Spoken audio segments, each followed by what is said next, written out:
Okay, great. We are live. It is 9:38 p.m. my time on March 2nd, 2017. I am on a laptop right now, an old Latitude E43,000, I think it is, 4300, excuse me. It might do because I'm not actually doing the OBS or XSplit. Great. Hang on, I was going to turn something on. There we go. Sorry, how the thing playing in the background is driving me nuts. But as people know, my monitor went out. Yes, it is actually the monitor. I don't think it's cable. I've checked it on multiple systems, but I do have somebody sending me one. Nelson is sending me a nice monitor. Thank you, Nelson Alonso. And somebody else is actually donating a computer to me. But thank you for you guys very much. I have put up a wish list just of things that might help me, like a mouse pad, mouse, some decent headphones, because I'm wearing these dollar earplugs, and they lasted about 2 months. The left side, or the right side's already out. So and I know they do. They're made in overseas, and they're just junk. But anyways, you don't care about that. What you guys are watching now is I have Mr. Intelligent Design with us, who advocate for intelligent design. He, I guess, is from the Philippines. By the way, your actual thing says you were born with a degree in engineering. You may want to change your profile, Mr. Intelligent Design, because you said you were born in the Philippines, in Manila. But by the way, I've been to Philippines.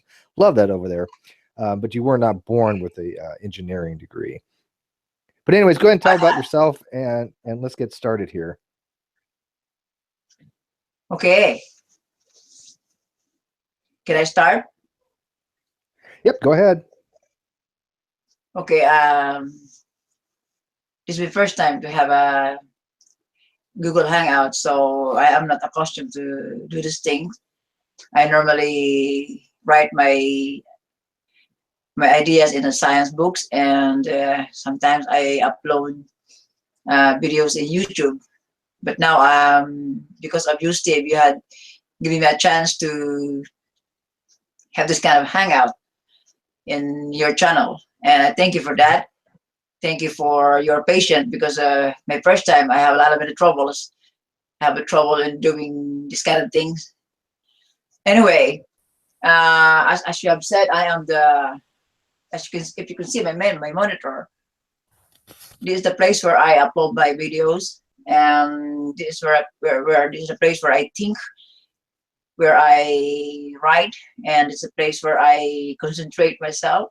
And as you have said, I was born in the Philippines, and I have a degree in civil engineering, and I am here in Japan. I've been living here for 24 years, and I was a scholar in the Philippines. I studied in National University. I received 2 scholarships, one here in Japan, that's why I'm here, and the other scholarship is I got a partial scholarship in my university when I studied in university for 5 years. So as I have said, that I am the founder and the discoverer, scientist of the real intelligence. So when I say real intelligence, there are also false and incorrect intelligence. And if we have more time, we are going to discuss this many times. If you are willing to help me to share my information. And then this is the logo that I designed, Intelligent Design, the real science. And I am the father. Well, it's just like an arrogant, but I am not the one who invented intelligence. But I think the new intelligent design, there must be a leader. There must be someone who is responsible for that. And I call myself as a father just because I am the one who discovered the real intelligence. And then I call it the new intelligent design. There is an old intelligent design, and we know that Michael B. started. Before that, somebody had started it, but Michael B. was the one who is very popular.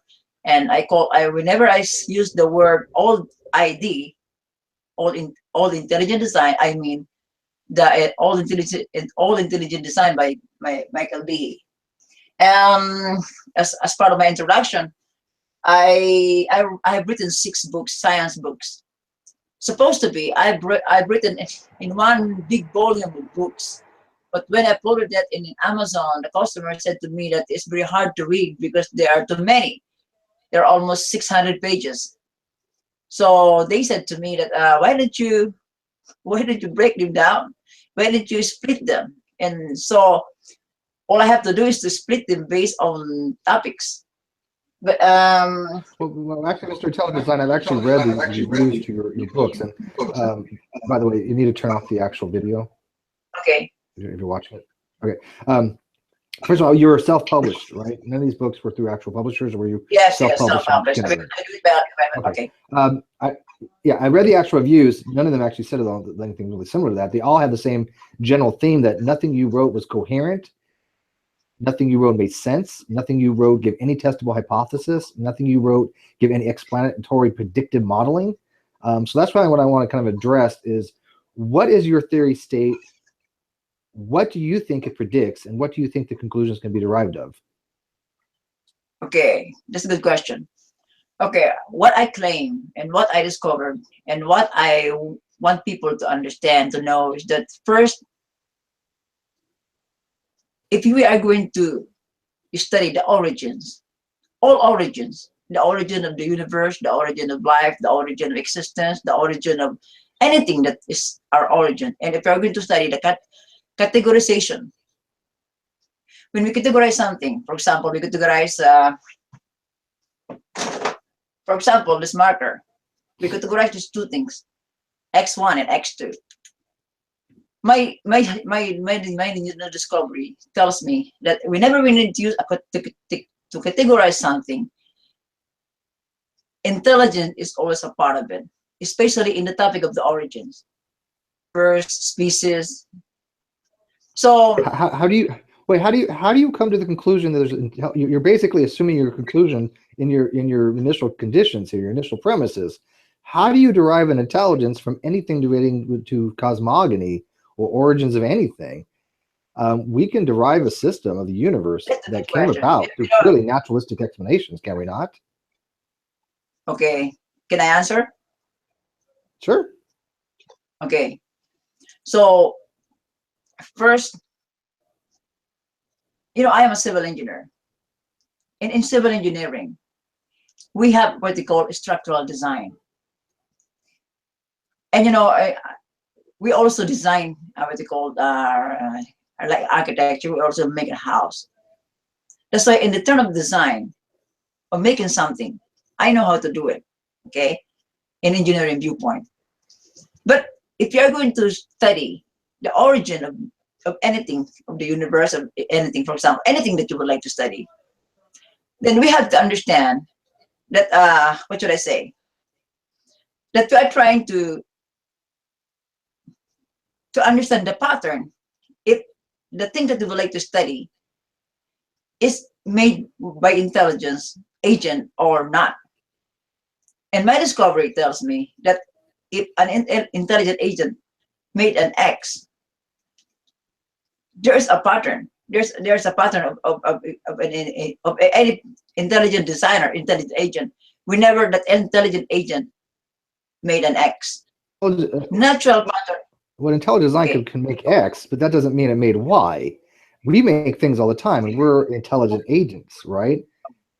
How do you translate that to the universe, intelligent creator? Point A to Z there. My discovery, if you're, because you are asking me in the middle of my discovery. I think first, for example, if you are going to, for example, if you are going to this is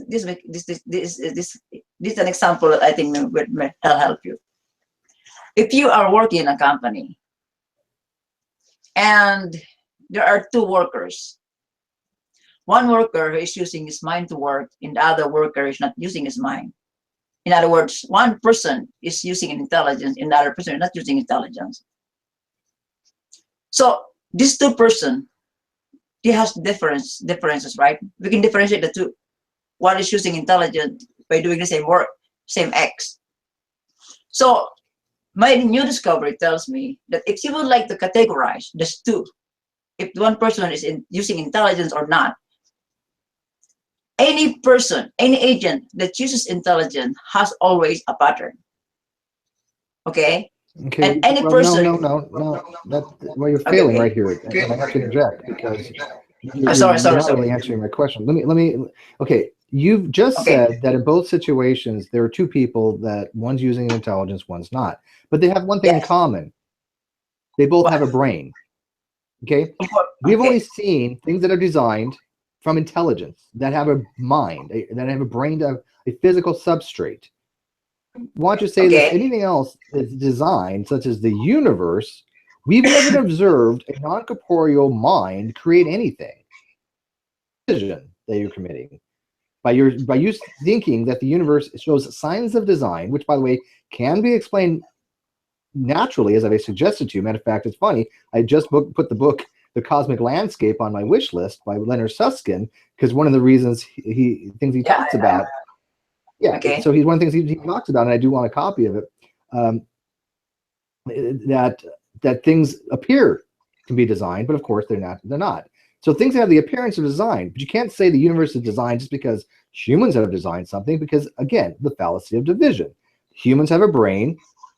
We have never seen an entity without a physical brain do anything. As our dear friend Dr. Fiona Robertson likes to use in her analogy, Stephen Hawking is a very brilliant man, and he's an engineer. It could be an engineer or he's a fast physicist, but he knows how things are built, and he can tell you how things are built, right? Doesn't mean he can actually physically do it himself, right? So there's a fallacy of division you're committing by saying that just because humans have intelligence and they've designed things, that there's a pattern, because there is no pattern to be said there. Can I reply? Yes, but I will put a shout out to Lucky Seven, Wolfen. By the way, Lucky Seven, you wrote some very wonderful things in some of your comments, so you're welcome to join. The link is in the Great Debate Communities. If you guys know, you guys know where to find the link. So if you want to come in, by all means, come in, because Lucky Seven Wolfen was the one that pointed out some of your comments and your other blogs and prior hangouts, or not hangouts, but prior communications you've had with people, all seem to kind of point out to you the same problems you seem to be having in here. But go ahead and address that. How do you still make the correlation that intelligent design, that things are designed, like the universe, by some kind of consciousness, some kind of intelligence? Okay. As I have told you, the reason why it's very hard for you to grasp, many people understand my new discovery, because some people ask. I mean, the way I derive it. If you are going to, for example, if you are going to read this book, this is the place where I derive how I come up with the topic of intelligence. Okay, but So the first thing, you need to wait, do it wait, in here. can you We're always going to go read can you your. give me? You need to explain to Can you? us. Not, I will show you here. I will okay. show you what I've written. Okay. Well, okay. Can I tell you what? We have a lot of people in our life here that are very intelligent. They have far more degrees than you have, including many PhDs that listen to my channel. Multiple people that have multiple degrees. So Okay. our epistemic limit's not important. We could have the IQs of a vegetable. Let's assume that I know nothing about science, nothing about physics. I have the IQ of a turnip. You need to explain to me your position, not just point out to a book.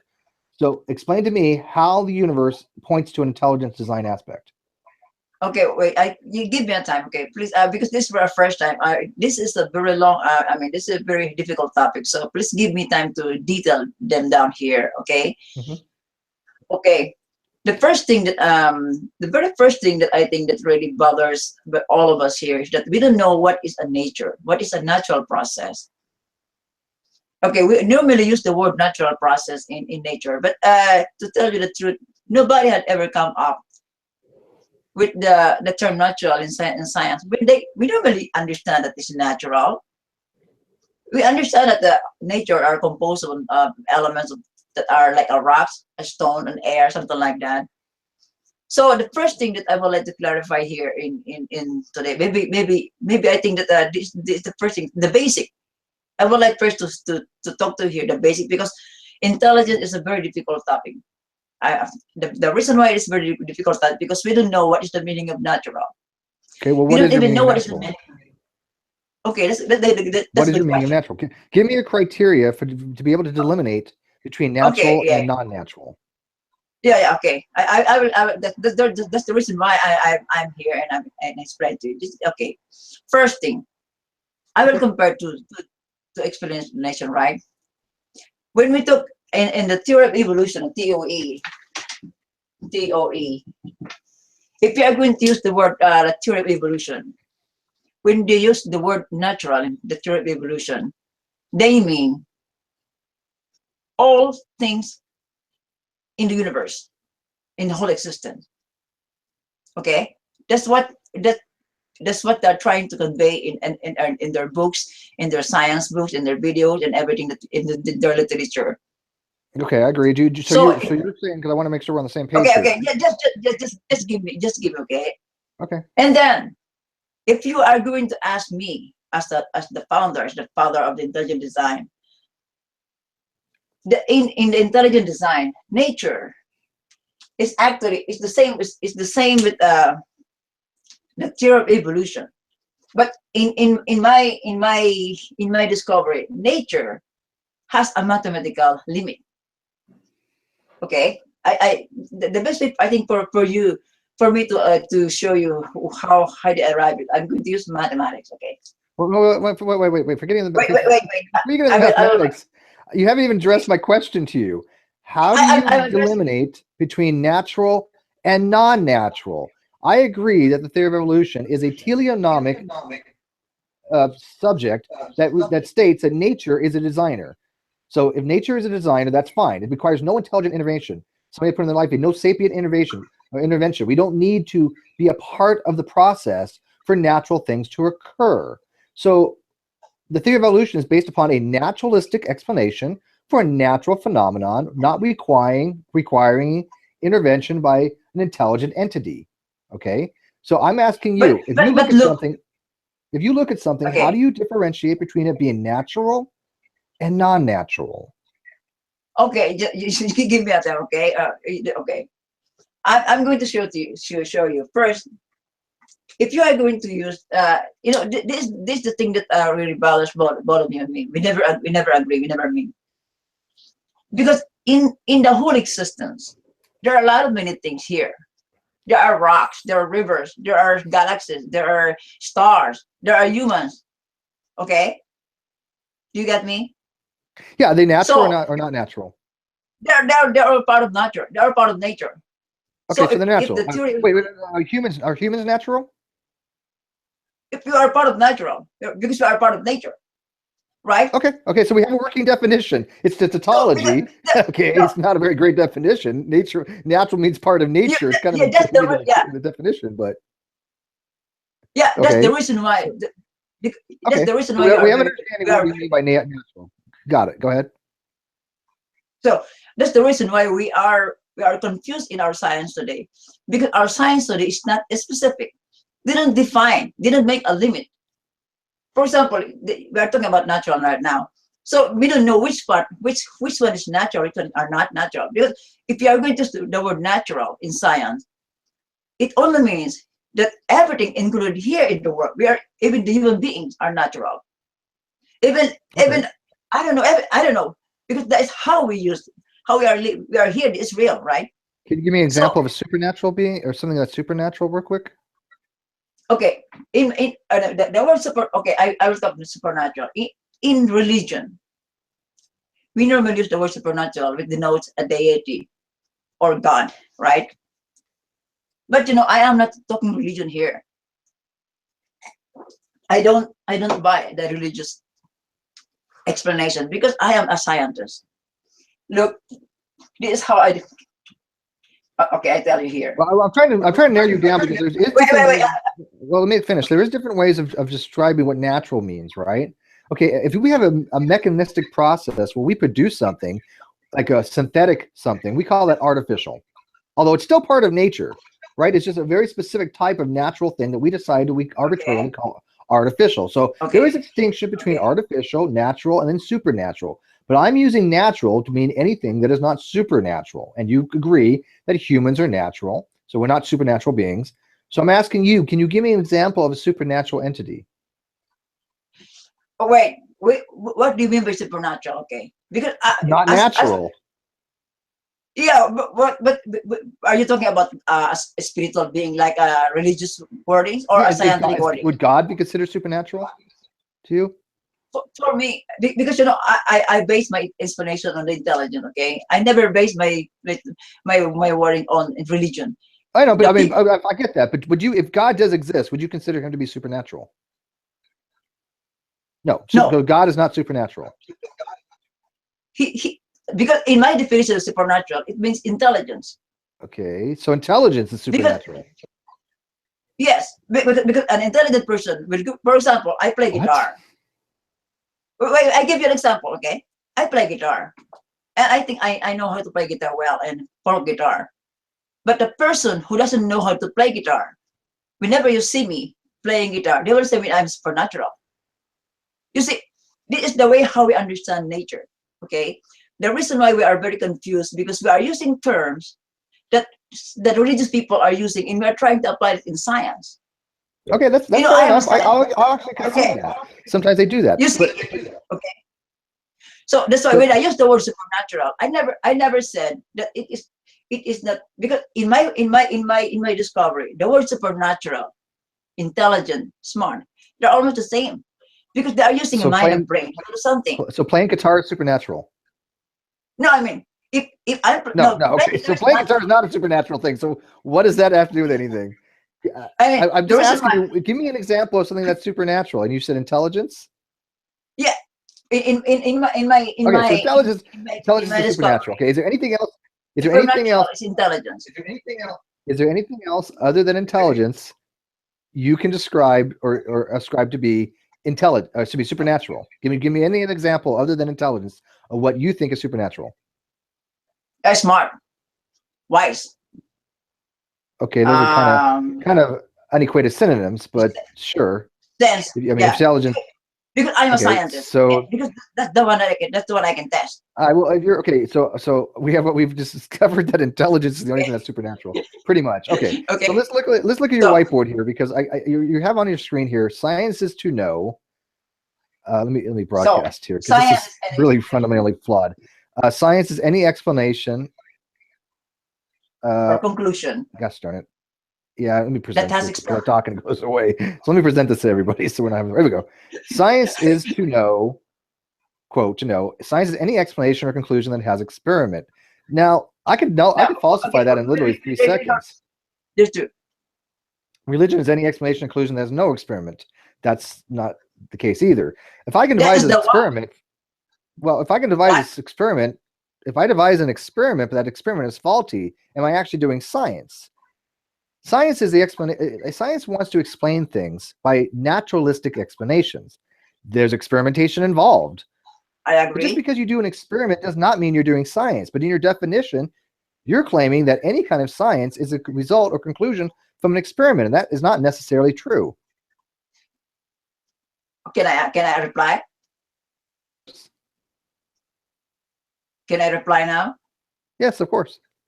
Well, the reason why, you know, I don't know how you deal with science, but for me, is as a scientist, for me, in science, all scientists has a claim, right? For example, I have a claim. Darwin had claim. Hawkins had claim. Einstein had claim. Galileo had claim. Many scientists had claim, right? But the problem, religious people claim. Many people are claiming something. But in science, the way we use science as a system, science is for test. Somebody must test the claim. Somebody must confirm the claim. And somebody must falsify the claim of any scientist because that is the way science works. So if there is no experiment in science, there is no test. If there is no test, there is no confirmation. And if there's no confirmation, there's no falsification in not science.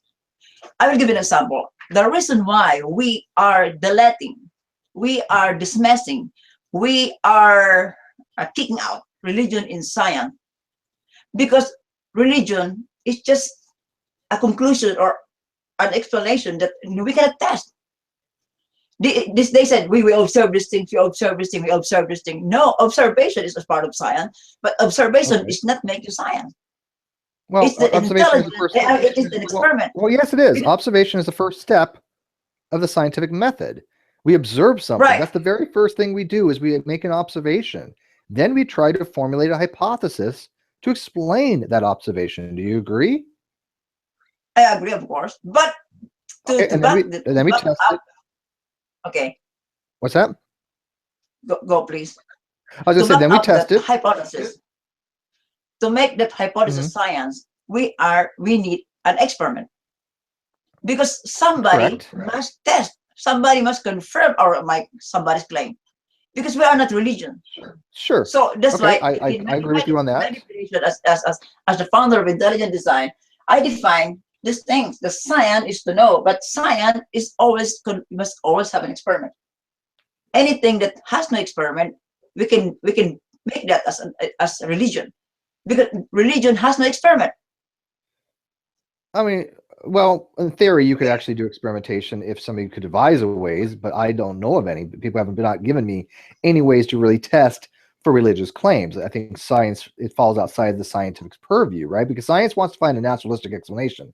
So it's kind of a non sequitur to say, how do you devise an experiment to test for religious claims? Because science doesn't deal with those things. It wants to find a naturalistic cause. However, there are some religious claims that we can test, but they're more of along the lines of, okay, if somebody claims that the statue is claiming blood, we can actually do a sample. We can test it, see what the thing is made of, see if it's just kind of rusty water or whatever, right? That's an experiment we can do. So we can test those types of claims. Oh yeah, of course, we can Correct? test the religious people because we are using science. That's why science is experiment. Experiment equals test. Because if you don't have experiment, we cannot test. That's the reason why when Galileo said that the earth revolved around the sun, many people in this time did not test his claim. They just observed that the sun revolved around the earth. Right, So, and then they formulated the heliocentric model, correct? Right. So that's the reason why Galileo was scientist, because he made an experiment. And the reason why I have my claim is science, because I have an experiment, and this is the way how I define science. This is where I will stand. This is where I base my discovery. And the reason why that I don't believe in the old intelligent design, because I cannot make any experiment for irreducible complex items. I don't know. So that's the reason why I make my own design explanation. You do have an experiment for showing intelligent design. You have an experiment. Yes, of course. We do it every day. Okay, we'll get to that. Okay. You have said that that you agree that science requires experimentation. So if you have a hypothesis, right, because you want to demonstrate that the universe was created by some kind of intelligent entity. Is that your goal? Yes. Correct. No, not my goal. Okay. My goal is to know if there is an if okay, you want to reach the conclusion. Okay. Fair enough. You want to reach the conclusion of intelligence. Now you're not a flat earther and you're not a young earther, correct? One more, please. You're not a flat earther, nor are you a young earth creationist, right?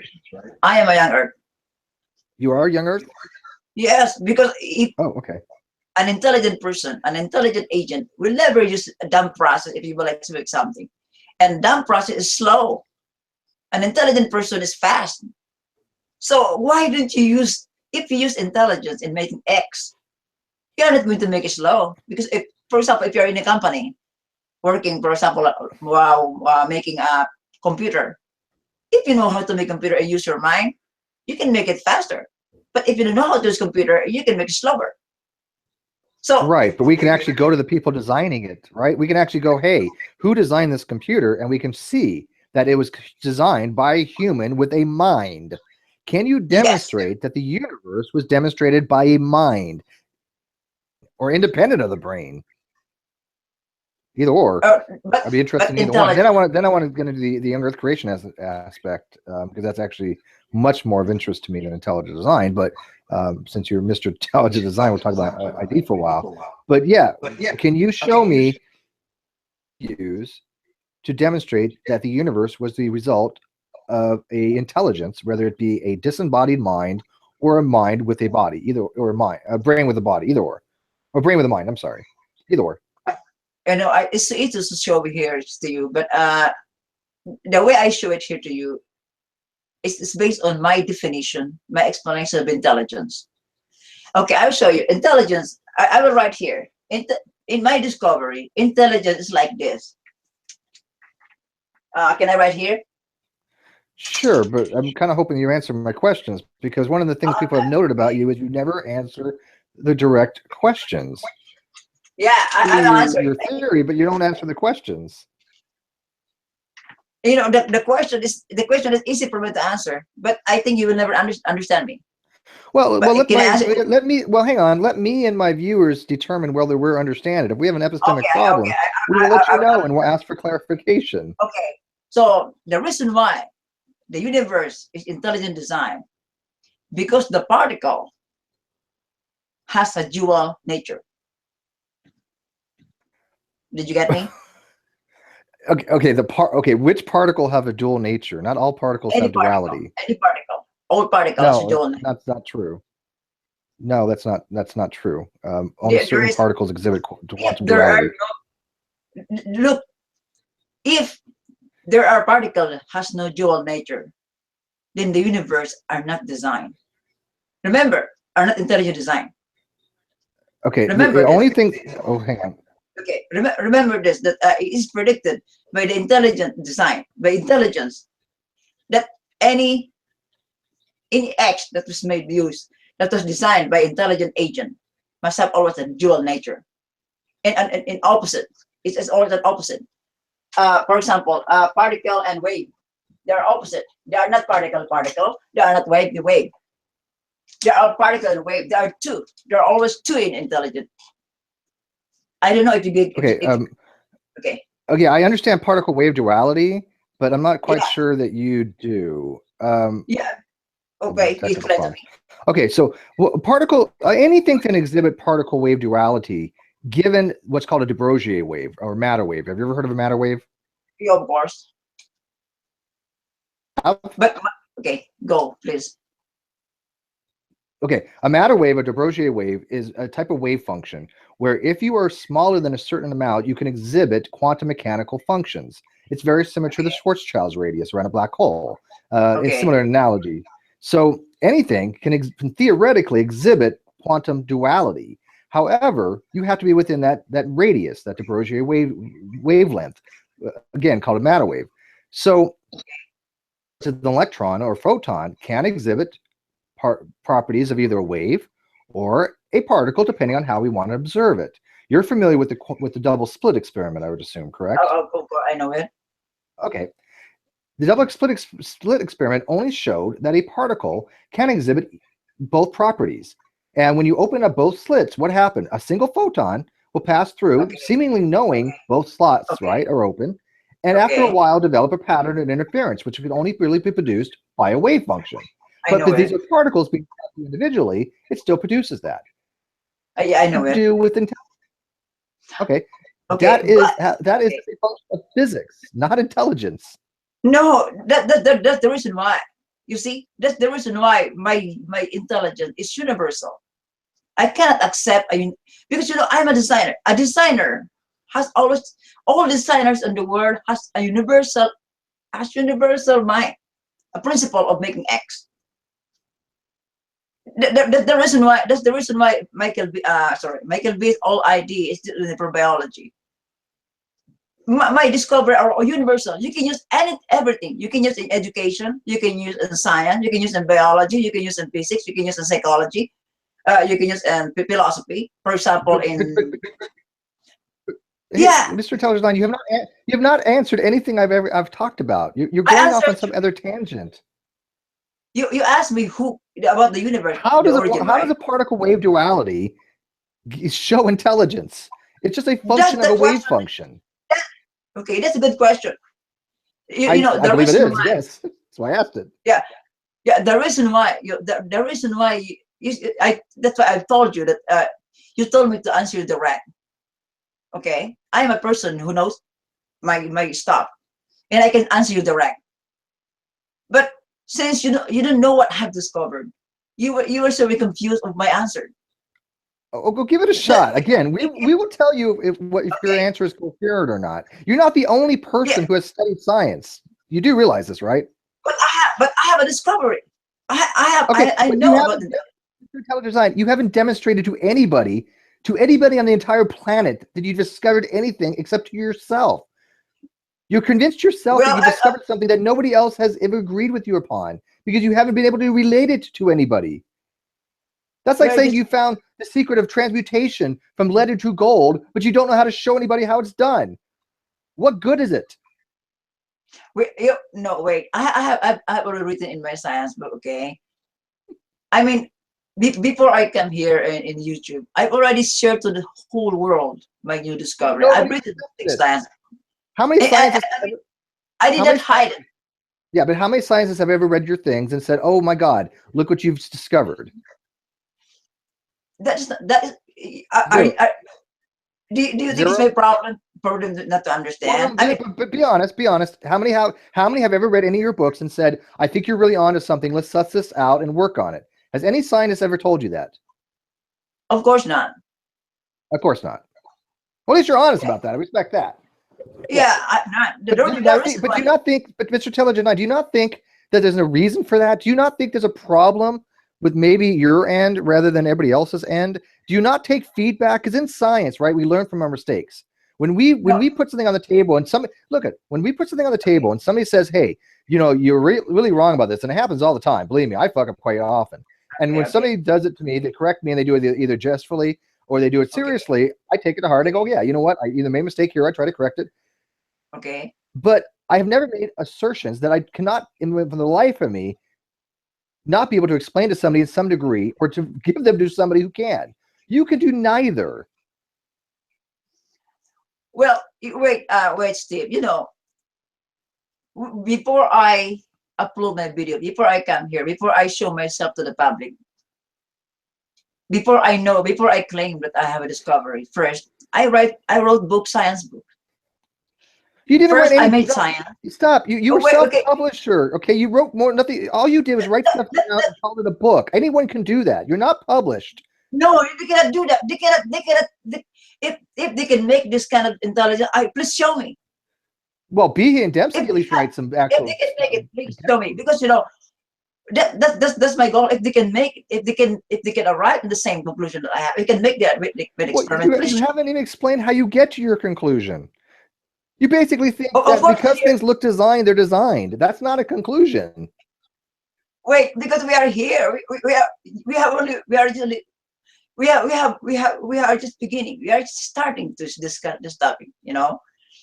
This topic of intelligence is a very difficult topic. Many people who study intelligence knew that this topic is a very difficult topic, and we are just starting here. Okay, we are just starting making. I hope that we can talk more.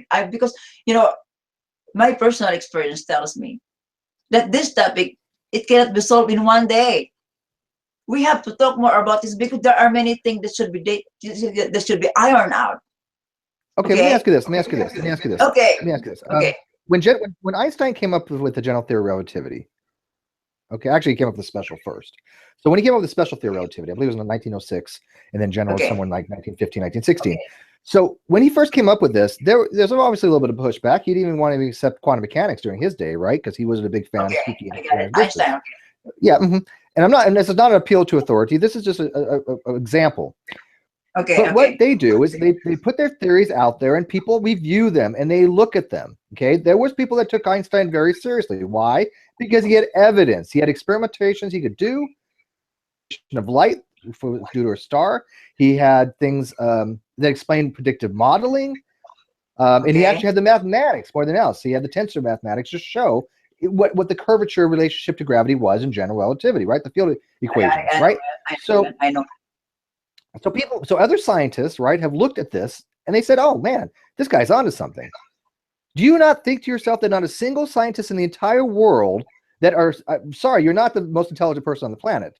There are people much more intelligent than everybody in my audience and us combined, okay?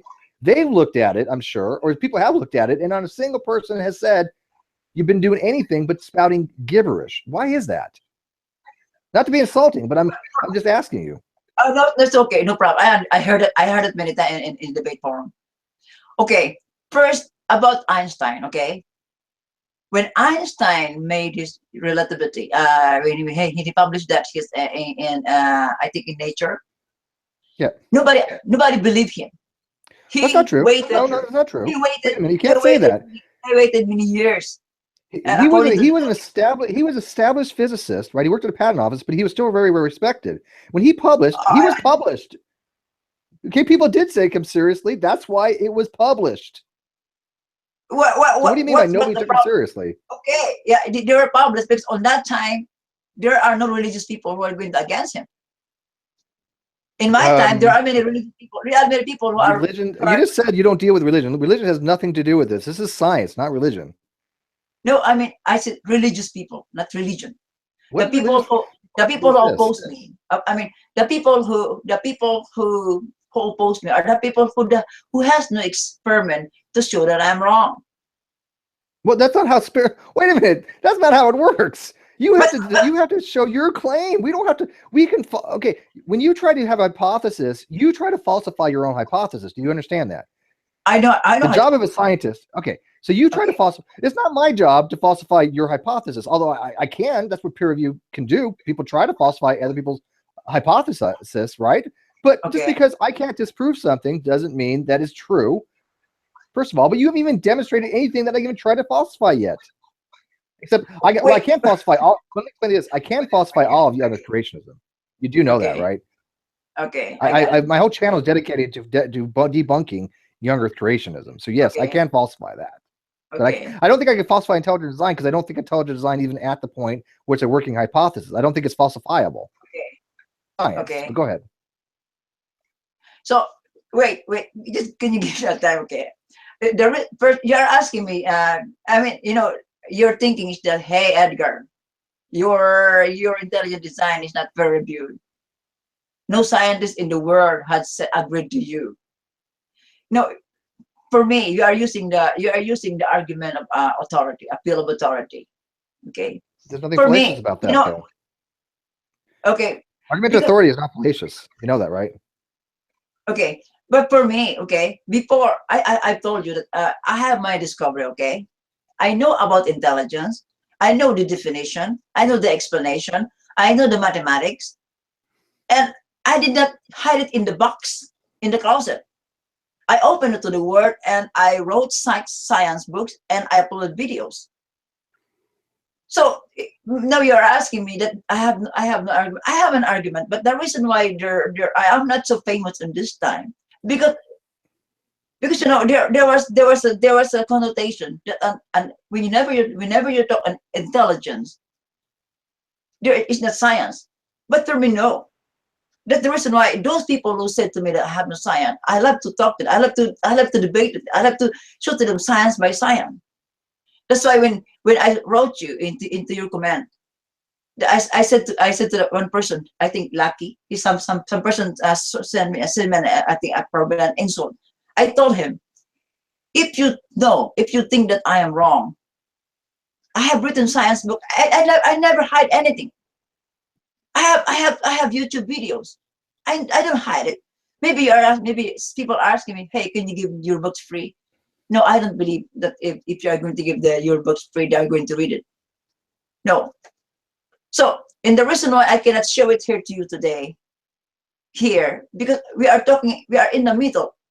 If you are going to start, for example, in the basic, for example, we are going to define what is intelligence, what I have come up, what is natural, what is the difference between intelligence of the old design and the new design. What is the intelligence between the theory of evolution and now? If you could discuss about these things, I think we can figure it out. I figure it out. I know it. But those people who are listening to me, you're watching me, The reason why they are trying to say that I don't have science, I am wrong. Because first, did you read my books? Did they visit to my Well, no, the YouTube people channel? did review. No. We have reviews on them. So that's They the reason did. why. Okay. What? How about we go? How about we backtrack a little bit? How about you just explain to me? Go through do your next slide or whatever, but explain to me how you reach the conclusion of intelligence, because I still am at a loss of how you've deducted or inducted or abducted or any type of duction that you've got to result there's intelligence. I certainly have not come to that conclusion. There's an Yeah, intelligence. I think that for me, that's the first thing that we have to talk today. Before we talk biology, before we talk physics, before we talking about the intelligent agent or supernatural. We need first to talk about how do I arrive? How do I derive intelligence? Okay. It's I would say it's an emergent property of Can the you human give me mind. time? Can I'm you sorry, what? can I discuss right now? Sure. Intelligence is an emergent property of the human mind that allows a person to have cognitive faculties, that allows them to reason, think logically, problem solve. These are all aspects of an intelligent being. But all intelligent beings that we've ever observed had a physical substrate. All of them. Can you name it of intelligence that exists without independent of a mind? Or excuse me, independent of a brain. My foul. All minds have had a brain, correct? Every mind we've ever seen had a physical substrate. Can you give me an example of one that hasn't? Well, all people has all intelligent agent has a mind And a brain, right? The mind is independent of the and a brain, and the brain. mind. But it depends on how you use. Okay, so the intelligence you're positing, does it have a brain? Who? The intelligence that you're positing that created the universe, do you posit has a brain, a physical brain? Yes. Okay, so it's a physical mind. Okay, good. We're getting somewhere. I like this. Okay, so so this mind, this physical, it thinks, but it has but it's a mind that has a physical brain, a physical substrate, right? Can you tell me what that brain is made of? Okay, what is the brain made of? Actual matter? Okay, yeah, maybe. So, I don't know. Okay, so let's go back. Maybe another topic. Let's go back a step. Well, hang on. Let's go back a step because this is Socratically done. Every brain we've ever seen consisted of normal matter, baryonic matter. Would you agree? Agree. Yes. Agree. Now you're positing that there could be intelligence with a brain that the brain consists of something other than matter. I don't know. My experience told me that I don't know if there's I don't know about that. But in the way I deal with it, an intelligent agent must have always a brain, a mind. Okay, I'm following you. Trust me. Okay. But follow me here. Okay. Every brain we've ever seen had a mind. Every mind we've ever seen had a brain, which means it had a physical substrate, which means it was physical, meaning that it was based upon matter. Yes. The intelligence that created the universe. What do you want? Do you have a name for that intelligence? Do you call it something by any by? I have a candidate. Moniker. What's the moniker? I'm sorry, what? I have a candidate. You have a candidate. What's the candidate? Jesus Christ. Jesus Christ. Okay. So Jesus Christ, by the way, you said earlier that God wouldn't be supernatural. So is Jesus Christ supernatural or not? Intelligence, yes. No, but is Jesus Christ supernatural? If you are going to define supernatural intelligence, yes. But if you are going to define supernatural is something that that doesn't like you. No, for me, when I use the word supernatural, I mean to say intelligence. Okay, so when Jesus was here on Earth, he possessed a brain, correct? What? Here, hey Nelson, how are you? When one more, please. When Jesus was here, and we'll get people are going to start coming in because I have the link out there and I'd like them to engage. When Jesus was on the earth, he had a mind and a brain. We both agree upon that if Jesus existed, right? And I'm not a mythicist, so I'll concede the point Jesus probably existed. Correct? Okay, correct. I agree. He didn't design the universe, did he?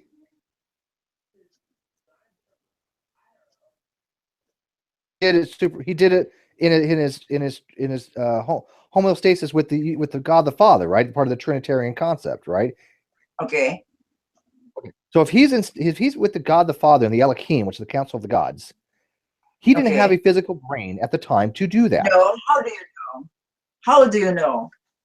Because you Well, don't. because he wasn't in physical form. But remember, in the No, Christian faith, there's a no, duality there. You no. say Because that so, the Bible. so Jesus existed physically with a physical body before he came to Earth? Because he can create.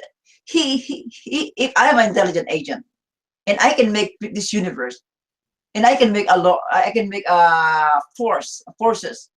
Uh, if I'm an intelligent agent like God, I can make myself both. I can make myself sometimes I appear in physical form in Okay. matter. Sometimes I appear in different form. Because I have intelligence. You're claiming that I have power. you're claiming that Jesus had a physical form before he had a physical body before he came to Yes, Earth. yes. Because Okay. how can he create a physical universe if he has a physical form? How can he see his beautiful creation if he has a physical eye? And wait, How can he see? and Jesus Christ is the only begotten Son of the Father, correct? Yeah, he's the God Okay. that I know. So does the Father, right, which is the Father of all things and all creation, Yes, does he have a brain, of course, yes. a physical mind? He has a Physical physical brain. brain, a But physical brain. if you have as another brain, I don't know. But in Okay. the theory of my intelligent design tells me that if the intelligence that I know, the intelligent design predicts that if there is an intelligent agent, first this intelligent. Okay, I will give you what I found. Okay, the intelligent design predicts that if there is an intelligent agent who created the universe, who designed the universe, first it is predicted by intelligent design that this agent must have at least a dual form or over. In terms of God, that of Christianity, there are three: Trinity. Second, the intelligent design that I know, that I discovered, based on the intelligence that we know, that I know that we can see in nature, predicts that if there is an agent, he can do both. He can be both, if you call it spiritual or physical. Because Okay, I will show you. but you still have you missed the point completely. We have only Okay, observed intelligent beings with a brain doing things. Now, I grant you that Jesus had a brain when he was here on Earth. I don't grant you that he could possibly have had a brain prior to that. That is nonsensical, incoherent, and not rational. Okay, because a but physical brain is part of a physical process that resulted from an embryological state that he was in based upon his neurological condition. It was an embryo. He formed a brain from a brainstem, right? I mean, it produced the whole thing that we call the brain. That was not in existence prior to him coming to Earth, correct? no, What I'm you trying to see, get to. He didn't have a brain existence as a physical man, according to Christianity. no, as you can see, he is God. He is intelligent agent. He has intelligence. He has power. But he Why we doesn't have have to a. limit him? But you're still not missing my. You're totally missing my point. Um, No, I mean, okay. okay, Can how you about we just continue move on? again? Because I think you're missing my point here, and I don't want to dwell on this too long. Go ahead and get to your next slide. Unless Nelson, do you want to add something to that? Oh no, I don't have any slide. Okay, I just No. This is to Nelson, by the way. I answer And you. thank you, by the way, Nelson, for your generous donation to my channel. No problem. Don't feel obligated to leave me in the hangout just because Well, that's fine. Jump in anytime, right? But I Okay, think so go ahead and do your next slide here. I'm curious what next you have for us. And by the way, Mr. Intelligence, I do want to give you props on one thing. Okay, you have more cojones than most by coming in here and addressing the questions. We have people that are intelligent divine community in our own group that will never appear in here because they will not take the questions. So I'll give you one step above them that you at least will come in here and try to answer questions. Whether I think you're answering them correctly or succinctly or well, that's a different question. But I think you're at least trying. Okay, so I'll give you props for that. Okay. Thank you. so. I think the next slide. What's that, Nelson? I think. Oh no, there's no slide. Oh, okay. Let's go back. Okay. I continue. Okay. The All right, sure. intelligent design that I know based on my experiment. You know, I love experiment. You know, I am a scientist. I love Okay, experiment. what was your experiment? What was your experiment? I experimented an egg in tissue paper. An egg and tissue paper. Oh yes. Okay, an egg and tissue paper. And the experiment was what? And what was the experiment? And what was the null hypothesis? And Yeah. how did you determine whether you could avoid? Wait, let me finish. How did you determine whether you can accept your claim, reject the null, and avoid any type 1 or type 2 errors? And by the way, please. not an area I'm specialized in, but we can get. I mean, somebody understand the scientist who does this all the time. He's well versed in type 1 errors and type 2 errors, which are types of false positives and false rejections. He does. That's what he does. Knowledge of it because I took science courses. But Okay. what experiment did you do, and what was your null hypothesis, and how did you determine you could reject the null? Okay, first, my goal is before I made an experiment, my mind for 6 years I was thinking, what is an intelligence? What is intelligence? Because in my research there are almost 71 definitions of intelligence we know. So for me as a scientist, the best way to clear, that's the best way in science to clear any problem, mystery, or unknown, is to make an experiment. But my problem is that if you are going to make an experiment for intelligence, intelligence is not a tangible matter, right? We cannot see it. We cannot touch it. Yeah, right? It's not concrete, sir. Right. I'm not going to Okay, that's concrete. Yeah, I'm not going to. Yeah, okay. We agree. Yeah. Okay. So how can you test a non-concrete? Okay, so what was your experiment? We have people ready to do this experiment live right now. Okay. Somebody has actually got a tissue and an egg. What do they need to do this experiment? I did not prepare the picture here, but I did not prepare the picture here. I hope that I prepare, but I will Sure, draw. I will say. Right. I will. So I made an experiment. And I show it. I have an egg and drop it in a tissue paper. Okay. Okay. Okay. Well, wait, first of all, where's the controls here? Where do you have the tissue paper on? Do you have the tissue paper on a desk? You have it being held up like alligator clips? What do you have the tissue paper on? Is it floating in midair magically? No, wait. Where's the tissue paper? Like this. Okay. Like He's come prepared. He's got tissue paper. Okay. Okay. So. Okay. The reason why I use this tissue paper, because if I become famous, and my intelligent design is become worldwide, and they understand my idea. Wait a minute. Hang on. I can't let you get away with that. You just said no scientist has accepted anything you've said, and now you said that you're worldwide and famous. Which is not true. I have done my research. I will. I think I will, because I am the only person on earth who knows intelligence. And that I have neuroscientists in my community right now that are neurologists. I have people in my community that are experts in the field of information theory. I mean, right now that you're the only person who understands intelligence. Of course. Okay. If that's your claim, you're okay. No, fair enough. That's your claim. You're the only intelligent person on the planet. Okay, I got that. So go ahead, finish your experiment here. No, I never said that. I never said that. I said that I discovered intelligence, real intelligence, and I never said that I'm smart. But because I do science for 6 years. That's why I have an experiment. What's the experiment? Yeah, what's the experiment? Okay, so the experiment. So I'm in a box. I'm in a box, and I put I drop. Okay, this is the egg. Okay, we're assuming that this is egg, and this is tissue paper. Wait, first of all, does it have to be an egg, or can it be anything else? It has to be an egg. You can do anything you want. I mean, anything you want. You like eggs. Okay. The goal here, the goal of the experiment, is to test if intelligence is part of nature or not. Okay. Because intelligence is part of nature. We have 71 definitions of intelligence as researched by Greg Hutter.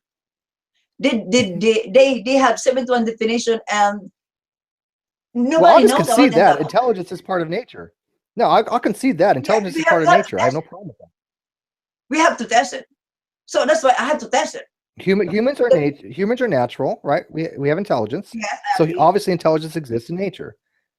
Oh, Now, agree. it's not hyperstantiation. I'm not trying to make it into some concrete substance, but intelligence exists as a concept. Yeah, right. You get the point. Right. Concept. There's no reification there. Okay. Right. So concept. Okay, so show us your experiment now. So the concept that I know is, I call it principle. Okay. There is a principle of intelligence. Okay. This is the way I did it.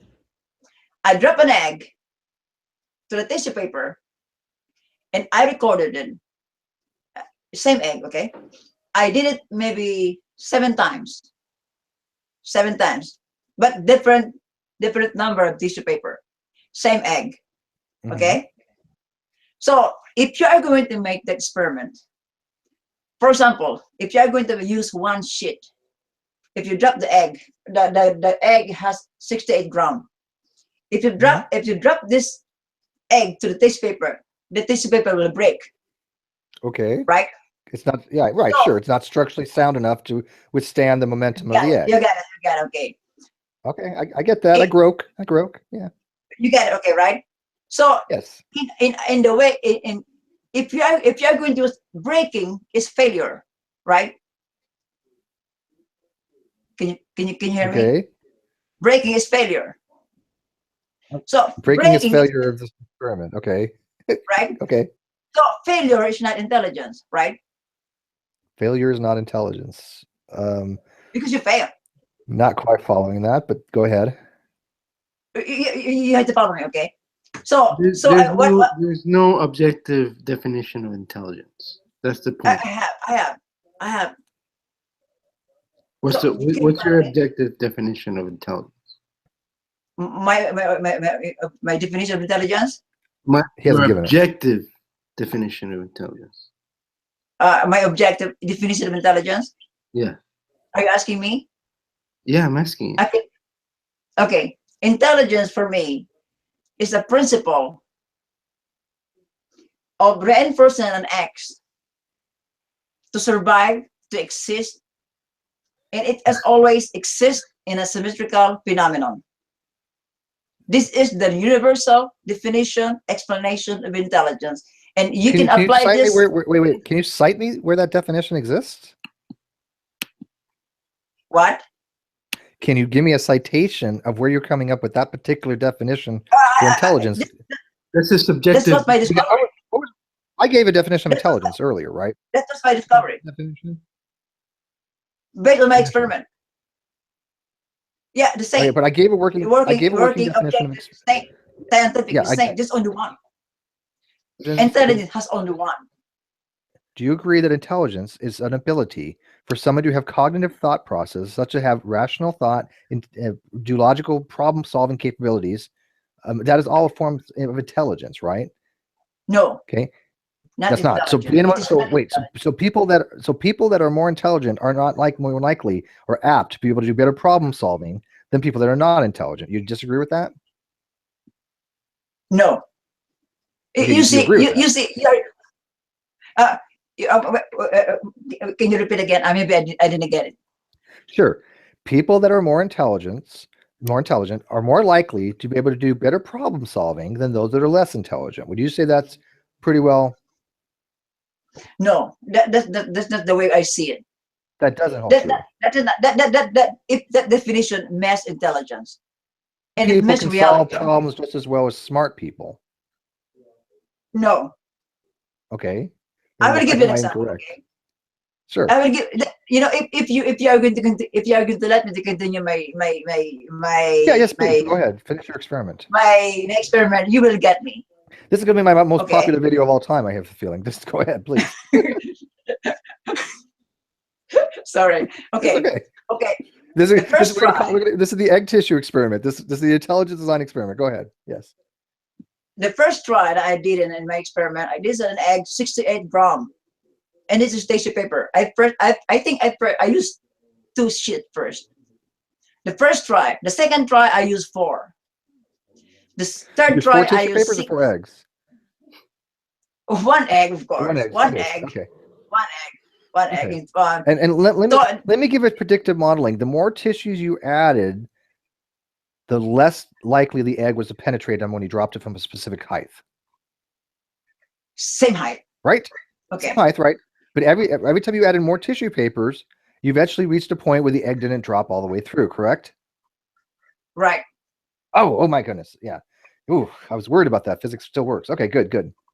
Okay. So this. Okay. So wait. In other words, I write. Okay. I write it. Sorry. Okay. I'm trying to watch the live feed and listen to you. I'm not laughing at you. This is funny though. This is an egg and tissue, right? Sure. When I drop an E egg, over T experiment. Okay, we got you. Not energy over when I time, drop an egg, but egg over tissue. there was a tissue for it. Okay. Now he's going to do quantitative analysis. Okay, sure. So quantitatively, if the E goes down, the T goes up. I agree with that. That's quantitative, simple quantitative analysis. Gotcha. Thank you for the joke. I took science too. Okay. Okay. Did you get me? Yes. Okay. Okay. In my experiment, I made 2, 4, 6, 8, 10, 12, 7, maybe 7 tries. Mhm. I recorded in my books. Okay. So I don't remember right now because it's a 6 years ago, 5 years ago. So I have maybe 7 tries. Okay. And the first try is failure. Okay. Failure. And Success. Okay. Success. 7 tries. See, we got successes. Success. Okay. Right. So the line of demarcation, there's a certain point where there was enough material to not allow the egg to continue falling on the path of gravity. Gotcha. Okay. You got it. Mm. Okay. Before I conclude this one, normally we think that whenever you have a problem and you solve the problem, you are intelligent. I repeat. Okay. I repeat. We have a connotation in our science, in our society, in our education, in the whole world, that whenever you have a problem and you solve the problem, you're intelligent, right? So if I drop this egg to tissue paper and I get success, maybe you can call me intelligence. But why doesn't SETI have that definition? But look, this is the way nature tricks us. There is a trick in nature that we don't understand. That even Darwin, Dawkins, any science in the world didn't understand. Experiment. SETI doesn't have the definition. SETI has actually. Well, we'll go with the working definition. Can I continue? Go ahead. Can I continue? Yes. Okay. Yes. Okay. So the way we understand nature, from the very moment we know about science, and the way we explain nature, whenever there is a problem, we always a solution, and we call it intelligence. If you are going to, for example, I'm going to make in math because mathematics is easy to understand. Okay, assuming that the problem is 10, this egg is a problem. 10 units, you can call it gram, whatever. Sure. So you need 10 solution to solve the problem, right? No, you only need one working solution to solve the problem. The same thing. The problem is 10. You don't need 10 solutions. You need one solution that works. You understand, right? Quantum tissue theory. We're going to call this quantum tissue theory. I'm trying to use mathematics because mathematics is so easy. Yes. Science with no mathematics, you will never understand science. I agree with you. Mathematics is important. We have a physicist. We have a physicist in here, and I've had some training in the subject. That's the reason why I use mathematics in explaining this intelligence. Because if I don't use mathematics, you will never understand this concept. Okay. Okay, but okay, continue. What's the integral of 1 on x? Sorry, what? What's the integral of 1 on x? ln x. Now I want Garfield to answer. Oh, I thought you were asking me. What? Oh, wait, that's the derivative. No, wait, that's the derivative of... What's the integral of 1 of x? 1 on x, 1 divided by x. What is this part of intelligence? I don't know. I don't get you. What's the derivative? Well, you know, I'm sorry, the Can you integral give of me- 1 over x. I want the anti-differentiation of 1 on x, or the differentiation of sine of x, or the differentiation of cosine of x. Negative Do cosine you know x? any form of mathematics? Oh, I studied that in my calculus time, but no, I don't have time right now here. Okay, how about this I'm one? Let me talking ask one that I think is even more simpler than that, because I have a hard time remembering some of the differentiation ones. I think it's the derivative of Yeah, x. I The studied derivative that of in my chemical x is civil over engineering the x. days. I remember that. But I the derivative studied- of 1 over x isn't it ln x, or is that the integral? Yeah, it's Oh, a okay. ln with respect to a. It's K 1 on k x. ln x. Okay, k is a constant. Okay. So, let me ask you, Garfield. Can I call you Garfield? Or Edgar? Yeah, What my do you name is want to be known Edgar. as? This shows Garfield. My name's Edgar. Edgar Modesto. Okay. So Edgar, what is the derivative of x squared? I'm sorry, I cannot. Sorry, I don't. You're into math, right? All your things are based upon mathematics, right? Yeah, I found mathematics, but you know, So my mind now. Let me ask you. This is a very simple math question.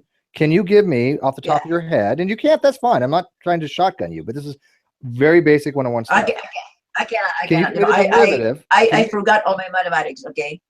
Wait, one second, Steve. Hang on. Can you give me the 1 derivative? second. He's making the claim that he should win a Nobel Prize in regards to his intelligent design. So if he is going to win a Nobel Prize, at least he should know some basic differential calculus or integral calculus. Like, Yeah, I would think so. I mean, the derivative of x squared is not hard. Even I can do that off the top of my head. 2x. So yes, 2x, correct. It's 2x. Now, did you agree with that? Did the x squared, the derivative of x squared is 2x? Are you saying? Are you asking me? Squared is 2x. Do you agree with that or not? No, I don't remember my math. Okay, because I studied math. You're a civil engineer. Okay, this is where I'm going to draw. This is where I'm going to go through like the bullshit flag. Sorry, buddy. You're a civil engineer. Okay. Okay, let me ask you this. Do you know what Young's modulus is? I know it. You do? What's Young's modulus? Oh, okay. I don't remember the mathematics. I don't use mathematics here right now in Japan. That's actually one of the first things you learn in any civil engineering course is what Young's modulus is. I know. I took a course. Well, hang on. Let me finish when I'm speaking, please. If I recall that. I took a course in material science. Okay, one of the things we had to learn in nuclear engineering or nuclear power school. Okay. I don't want to call it engineering because it's not. I didn't know that it deals with nuclear engineering, but it's nuclear power school. Okay. We had to learn structural things, and one of the very first things we learned was Young's modulus. Okay, because has to do with your stress and your strain. And you're a civil engineer, and you don't know what an elastic modulus deals with. I'm seeing a problem here of why scientists are not taking you seriously. How could you not know something so basic as Young's modulus in civil engineering and claim to be a civil engineer? You don't see an issue with this? You know, this is a problem because we're trying okay, let him speak. I want to hear. Yeah, I'm not sharpshooting you. I'm not trying to sharpshoot you. I'm really not. But this is showing a pattern. We're trying to stop you from wasting your time. This is the problem. We're trying to stop you from wasting your time. Okay. Go ahead, Garfield. Okay, I told you that I have a civil engineering, and I studied civil engineering 5 years in the National University, and I came here in Japan 24 years ago. Okay. In Japan, I don't normally calculate structural design because we leave that to the Japanese people because they use Japanese kanji or writings, and I don't do that. So my work here as a civil engineer is to help those supervisors supervising the project. Okay, so for 24 years ago, 1989, I was elevated in civil engineering. So I don't normally use them. So I forgot all of them. If you are going to tell me to study again, I can do that. can you give me anything? But Can you tell me okay, can you tell me okay, what Once you learn how to walk, you don't forget how to walk. Yeah, I mean, this is very basic stuff. Do you remember what Hooke's law is? Faraday's law, Lenz's law? Do you remember? yeah, I got it. But for me, but for me, my main here now is not civil engineering, but intelligent design. That is my main because intelligent design is must. There are many engineers in the world. I knew If it. you're able to forget Young's modulus, you might as well forget 1 + 1 = 2. Exactly. That's like Yeah, saying a yeah, biologist doesn't know. there are many. Edgar, saying that you don't understand Yes. Young's modulus and claiming to be a civil engineer is akin to a biologist saying they don't know what a cell I know is. it. I know it. I studied it. Can you tell? Can you But tell I me don't- what? I don't Okay, use it wait. right Let me finish. Okay. I'll give you an example. Okay, a very simple thing in engineering, right? Is Hooke's law. Okay. Many of us have What? discussed it many times. Okay, can you give me this very simple formula, which is extremely basic, of what Hooke's law is? What? If you can't, that's fine. Just say no. Hooke's law. I don't hear it. What? Hooke. Hooke apostrophe S. That's yeah. Hooke's law. It has to do. I'll give you a hint. It has to do with springs, or it has to do with oscillations over a distance. Oh, I know. I can't give you here. I Okay, told okay. you. Let me explain to the people listening. It's actually no, that's fine. That's fine. The formula is actually F Yeah, the constant complex, or K. I told you that Okay. I don't normally do that here in calculation. That's Alright, why do you remember? Do you 22 remember years ago. That's fine. That's fine. Do you remember the formula? Do you remember the? I'm trying to get your level. Do you remember the formula Yeah. for force based upon mass? Can you tell me what do you multiply mass with to get force? Force I'll give you a equals hint. MA. F equals M. Oh, MA. You got. Is that what you said? F MA, equals right? MA? But Okay. All right. Yeah. Do you know All right, how to we're get good, the move on. second differential equation? All right, move on. No, that's fine. That's fine. He got F equals MA right. He's Awesome. overwhelmed. Yeah. He's Okay. Einstein. All right. So Garfield, I want to hear what's the intelligent design behind mathematics? Go ahead. Finish, please. that's why I'm explaining here. Okay. You know, because people, you are thinking that the mathematical intelligent design are difficult. That you're going to calculus. No. Well, It's very for you, simple. it seems so. You don't remember anything. It's very simple. The world is it's very simple. It's like 1 + 1 = 2. It's very simple. And the reason why we cannot derive that because we are trying this a very higher kind of mathematics that we can use the simple mathematics. That's the reason why you don't remember simple mathematics. You just said. because I don't use it. Oh, you What I use use now mathematics. is my intelligence. What I use, I am the founder of intelligent design. My main work here. I forgot. I can forget the civil engineering. I can Okay, give it to other explain people. it to us. What's the mechanism behind it? Go ahead. Wait, I thought Dempsey What? was the father of. Explain Sorry. your intelligent design model. Go ahead. Debsky's definitely Okay, I popular. repeat. Okay, I repeat again. Intelligent design. Wait, there are the 2 words. Okay, first, just one. Make it intelligent because I think we are going to talk more. Just first subdivide the 2, intelligence and design. Okay, because if you are going to both make the 2, then you will be it's too much for you. I can explain it, but this is our first time here in this kind of community. So my claim is that I discovered the real intelligence because there is a false intelligence that we are the almost 71 definition that we have right now as research. Edgar, stop, please. I'm gonna do what somebody in the community keeps Okay. doing. This is stop, because you said Okay. now you said about 24 times you're the father of this. You've discovered this. We've got that. Move on. You've discovered and how you got there. So you haven't yet made that. That doesn't explain anything to us.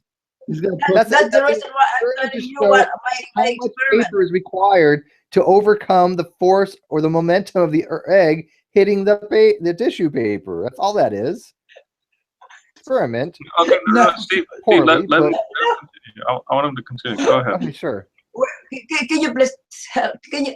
I know the reason why we are very in confusion because I never yet finished this. I told you when I made an experiment, when I conducted an experiment, I am not testing the strand of the tissue paper. I am testing an idea, a principle, a concept that is called intelligence. Because you really are testing the strength of the paper. You are testing the strength of the paper. How do you get around that? Yeah, that's why I'm making. I'm trying to explain this because someone had got me, so I stopped it soon. I think we had to, you know, we have to first to understand what is an intelligence and what is not an intelligence. And we need to use an experiment in science because we are talking about science, right? Well, that's the problem. When you ask me about structural here, I don't choose structural because my goal here is to understand intelligence because we are trying to solve an origin. Any origin topics requires intelligence. Okay, okay, this goes to the heart of it. So, can how I does your continue? experiment show? Yes. How does your experiment show? Yeah. Please don't stop me, okay? Yeah. Okay. So, Go ahead. Again, I repeat, I am not testing the tensile stress of the tissue paper. I am not testing the weight of the egg. I am testing a principle, an idea, a concept that is called intelligence. Okay. Can you get me? Okay. Following. Go ahead. Because I'm testing a principle, an intelligence. So I need to make an event. I need to make an experiment that use the principle. I have told you before that in the normal way of thinking, the way in our society, in our school, in our science, and education especially. I'm going to talk to you more in education too because when I say within my manuscript, I included that in the paragraph. Okay. So there was a connotation that if there is a problem, and there's a problem, and somebody solved the problem. For example, the problem is 10, and somebody solved the problem 10. Solution is 10. We call it intelligence in our time. This is where the 7-to-1 definition that we have. A program. Okay. A program. Can you hear me? Yes. Can you hear me? Okay. Yes. This is the connotation that we have. If you solve the problem, you are, for example, the problem is 10 and the solution is 10. Now you're intelligent. I go to education. For example, I will go back into the experiment. Talking about ability of analyzing, basically to do mathematics, really. That's what he's coming from, where he's coming from. But then that doesn't really. You can't derive intelligence from that. You can't derive intelligence from that. Yeah, how because there's levels of intelligence. You got it. You can derive intelligence from here. You cannot. That is the point. You cannot derive intelligence from here. But our definition of 7-to-1 definition that we have derived from here. From but what? you said, When you said derived from here. Okay. Say it again. Sorry. How do you Can you say derive again? intelligence from that? Somebody has you live said Okay. that you cannot. There's echo. Can I Somebody continue? has the live feed on. Can I I'm sorry, there's a continue? little bit of echo. Yes. Okay. Okay. How Can do I you- continue? How do Okay. you objectively derive intelligence from that? That's my question. That's a good question. That's That's what a we good want question. to do. Okay, so That's a good Nelson's right. question. Let, How do I'm we going how do we get intelligence from that? Go ahead. Okay. I'm going to do a simple math, because reality is simple. The way this reality was made is very simple. That's why we understand it.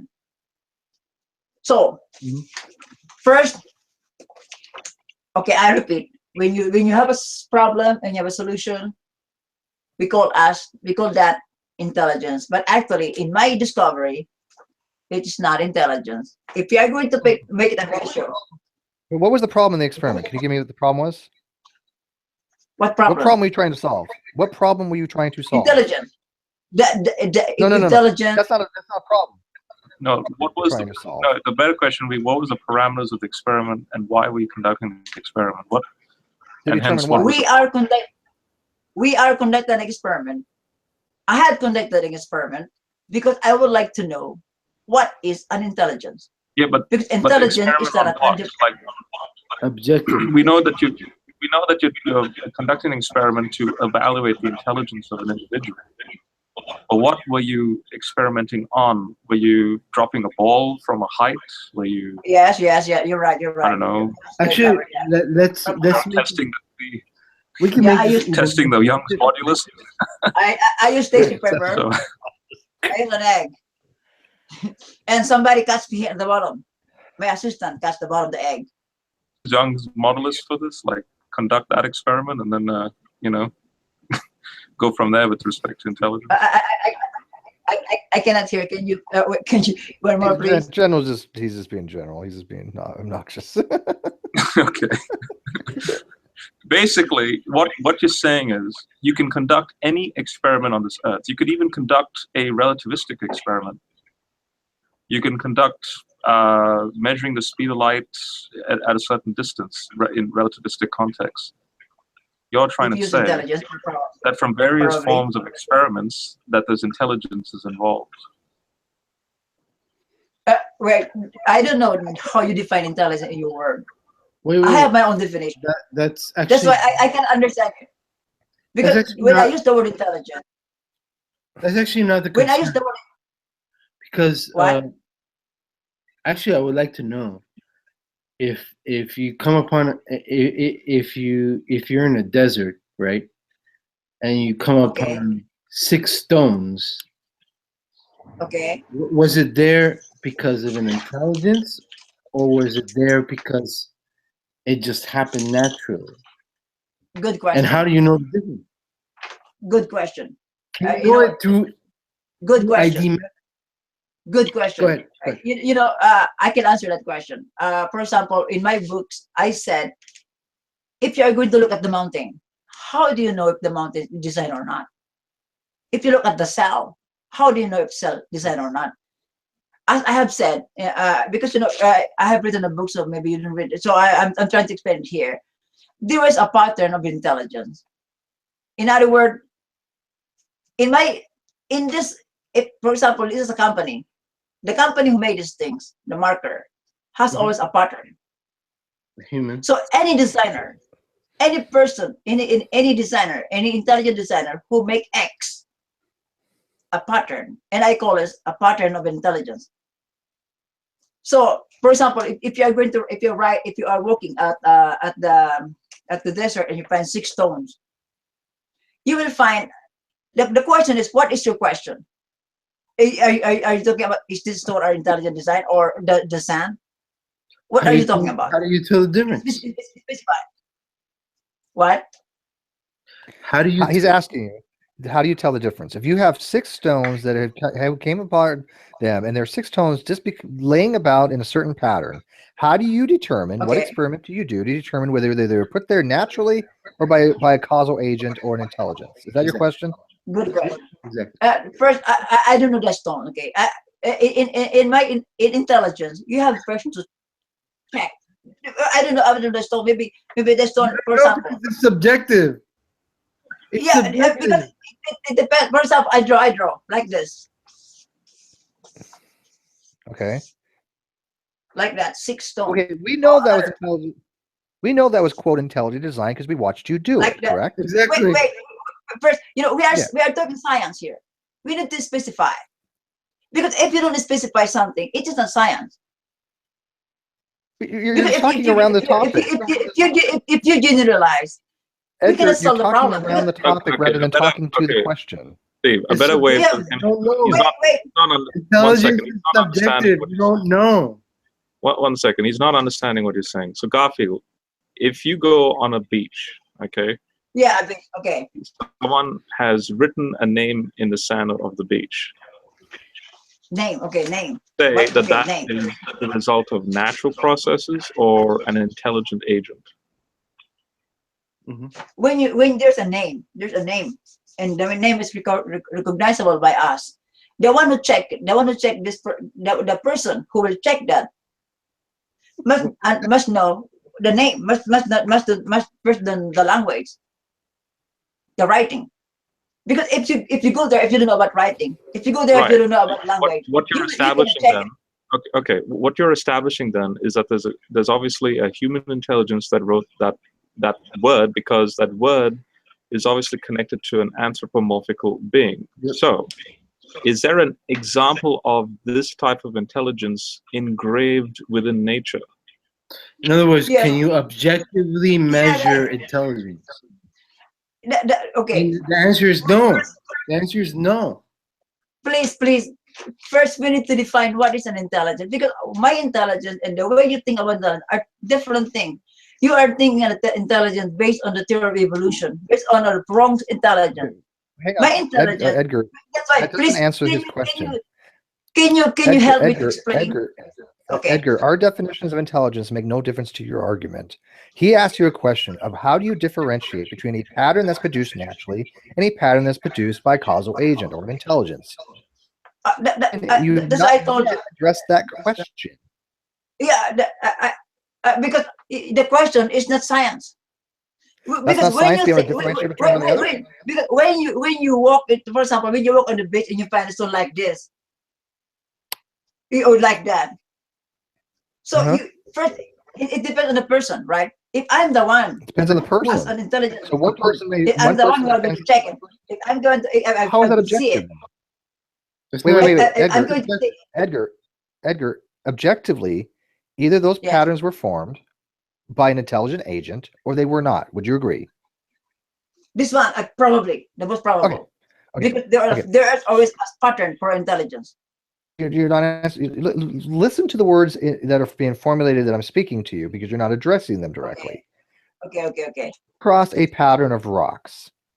Those rocks, Okay, would you rocks. agree, it is dichotomous, meaning that is either one or the other, that they are either put there naturalistically by nature and without any kind of support from a human being or anything else, some kind of entity, Okay. or they were put there specifically with intent or a purposity, a purpose from some entity or Okay. some causal agent, right? You would agree it's one or the other, right? Either the wind, let's say the wind, or a human. Okay, that's not the correct dichotomy. There are other things.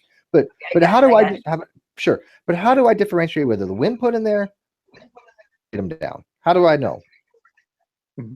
What do I do? First, if you're going to go there, if you're going to see the rocks, the most probable answer is not design, intelligent design. But if you're going to test it, because intelligent, you need to test it. You need to test. There How do I are things test you it? need to test the pattern. Because remember, intelligence has a pattern. You need to test the pattern of intelligence. That's why I'm trying to explain to you the pattern of intelligence, the intelligence from this experiment, so that you could understand that there is a pattern of intelligence. I'm not yet finished. We are still in the middle. We are still here in the natural process. I never yet finished explaining the intelligence here. So Hey, how where's can the you understand Okay, me? all right. To speed this up, when you let's cut to the chase. So Yeah, when you said that's pattern why. of Please, intelligence, can you give me? Okay. where are the give me an example of a pattern in the natural realm? Sorry, sure. We're back on the egg thing again. That intelligence. I want to know, was this a hard-boiled egg or Yeah, was it a soft-boiled? particles. The particles are intelligent design. hey, Hard-boiled or were they raw? What? The experiment you did, were they hard? The eggs that you had, were your parameters, were they hard-boiled or were they soft-boiled or were they? They're not, it's raw. It's a raw egg. They're raw. Okay, they're raw. Okay. Would that have mattered? It wouldn't make a difference? It depends because the items are you can change it because the problem. Okay. Sure. Wait, Steve, I want him to answer my question. So you just laid out that what you're establishing, that patterns equals intelligence. All right. No. So I never said that. Okay, so patterns don't equal intelligence. What I said is a pattern. What I said is that any intelligence has always a pattern. We can see a pattern of intelligence because an intelligent agent, whenever an intelligent agent make an X, that agent has always a pattern. Okay. So that's what I said. Garfield, is the a pattern. So intelligence involves pattern. His name's Edgar. Hold on, Garfield. Is the presidential Grand Canyon? Is it Grand Canyon? The presidential canyons. Mount Rushmore. Mount Rushmore. Mount Rushmore. Okay. Mount Rushmore. Are they designed? The face are designed, but not the mountain. What? Here's the The crux. faces, There's a crux, the right? faces are designed, Here's the crux. So the faces but are not the designed, mountain. but not the mountain. So who designed the mountain? Yeah. Nature, Intelligent probably. design. The first answer for me is nature. But if you are going to look deeper, maybe somebody designed it. But the first thing in science is we need to first make an assumption that everything is in nature. Nature did it. No, But no. once you would like to make it deeper, Don't you are make that going to assumption. use, because if you would like to understand origin, you are going to dig deeper. And you are going to use a principle that is I call the principle of intelligence, because intelligence has always a pattern. Once you know this pattern, you can say anything. You can use it anywhere. You can use it. That's why the mountain, Mount Rushmore, and the mountain that in the hillside in Hawaii that was published by in the book by Richard Dawkins. It looked like a John Kennedy's face. So it looked like a face, but it's a mountain. You see, you have Okay, to look. so because, I want to clarify. I don't like straw men. okay, You just said you agree the mountain is not intelligent design, correct? it depends on the mountain, but it depends. the way I Yes or say no? that, yes. because there are many mountains. Please be specific. We're science. We are scientists. Any mountain are mountains intelligent design? Yes or no? It's a Because yes or no. there are mountains in Japan that are man-made. Okay, okay, There are fair enough. Fair enough. Okay, But that's like be specific. We are scientists. We need to talk. We need to test. okay, how That's about the the reason why entire we- Earth? But okay, Let's so let's let's get expand to the point. Is a natural formation like Grand Canyon, for example? Yes. Are you saying that that the fundamental laws of nature, the four fundamental forces, for Yes. example, from the Planck epoch, Yes. are you saying that is intelligently designed? Oh, okay. The questions are too much. But what are you talking about? That Grand Canyon or nature or the design? Because Well, Grand Canyon is part of nature anyway. The elements that make up the material of your clothing, are those fine-tuned? Are they into a product of intelligent design? I don't know. I never tested. Probably no. Okay, I never no. because Probably no. I But probably you're no. trying to Probably prove no. So the clothing you're wearing is not intelligent designed? What? The clothing you're wearing is not intelligent designed? Really? It is intelligent design. It is designed intelligently. So can I continue? Because I never yet finished my my experiment. Well, you're so all over the place. I don't even It's know where like- to go with this at this point. Well, you know what? I'm over the experiment. I'm over the tissue experiment. Are you, Garfield, are you trying to posit God behind all this? Is that what you're ultimately trying to get at? Yeah, Right. Jesus. Yeah, but Edgar, Jesus Christ. the Candidate. Earth. I want a simple yes or no answer here. Simple yes or no. Yes. You said humans are natural. Are they designed? Yes. Okay. Yes. Is the Earth designed? Is the Earth Yes. designed? Okay. So is everything in the universe designed? Yes, because particles are dual. Okay. So everything in the universe is designed. So there's nothing that is not designed. Right? No. Okay. No, Now the there- problem you there- run into there- is, well, hang on. You just said that the entire universe is designed. Everything in the universe is designed. To us, we have no way now to distinguish between designed and not designed. You've now eliminated all the other possibilities other than designed. You have made it myopic. You made it one-sided, which means that everything is No, designed. So we have no possible. Wait. Let me finish. We have no possible Okay, way okay. as humans to ever determine design, because you've now said that everything is designed. There's no longer any line of demarcation between what is designed and what is not designed. Do you see the problem here? No, your explanation is a problem, because the word everything. There are a lot of many things in everything. For example, there are cars, there are television, and everything. So you cannot simply use a generalization if you're talking about You science. did. I asked you, is everything in the universe designed? You said yes. Yes, because the universe. You're talking about the universe, right? But you're not talking about the Earth. The way we use intelligence to make something.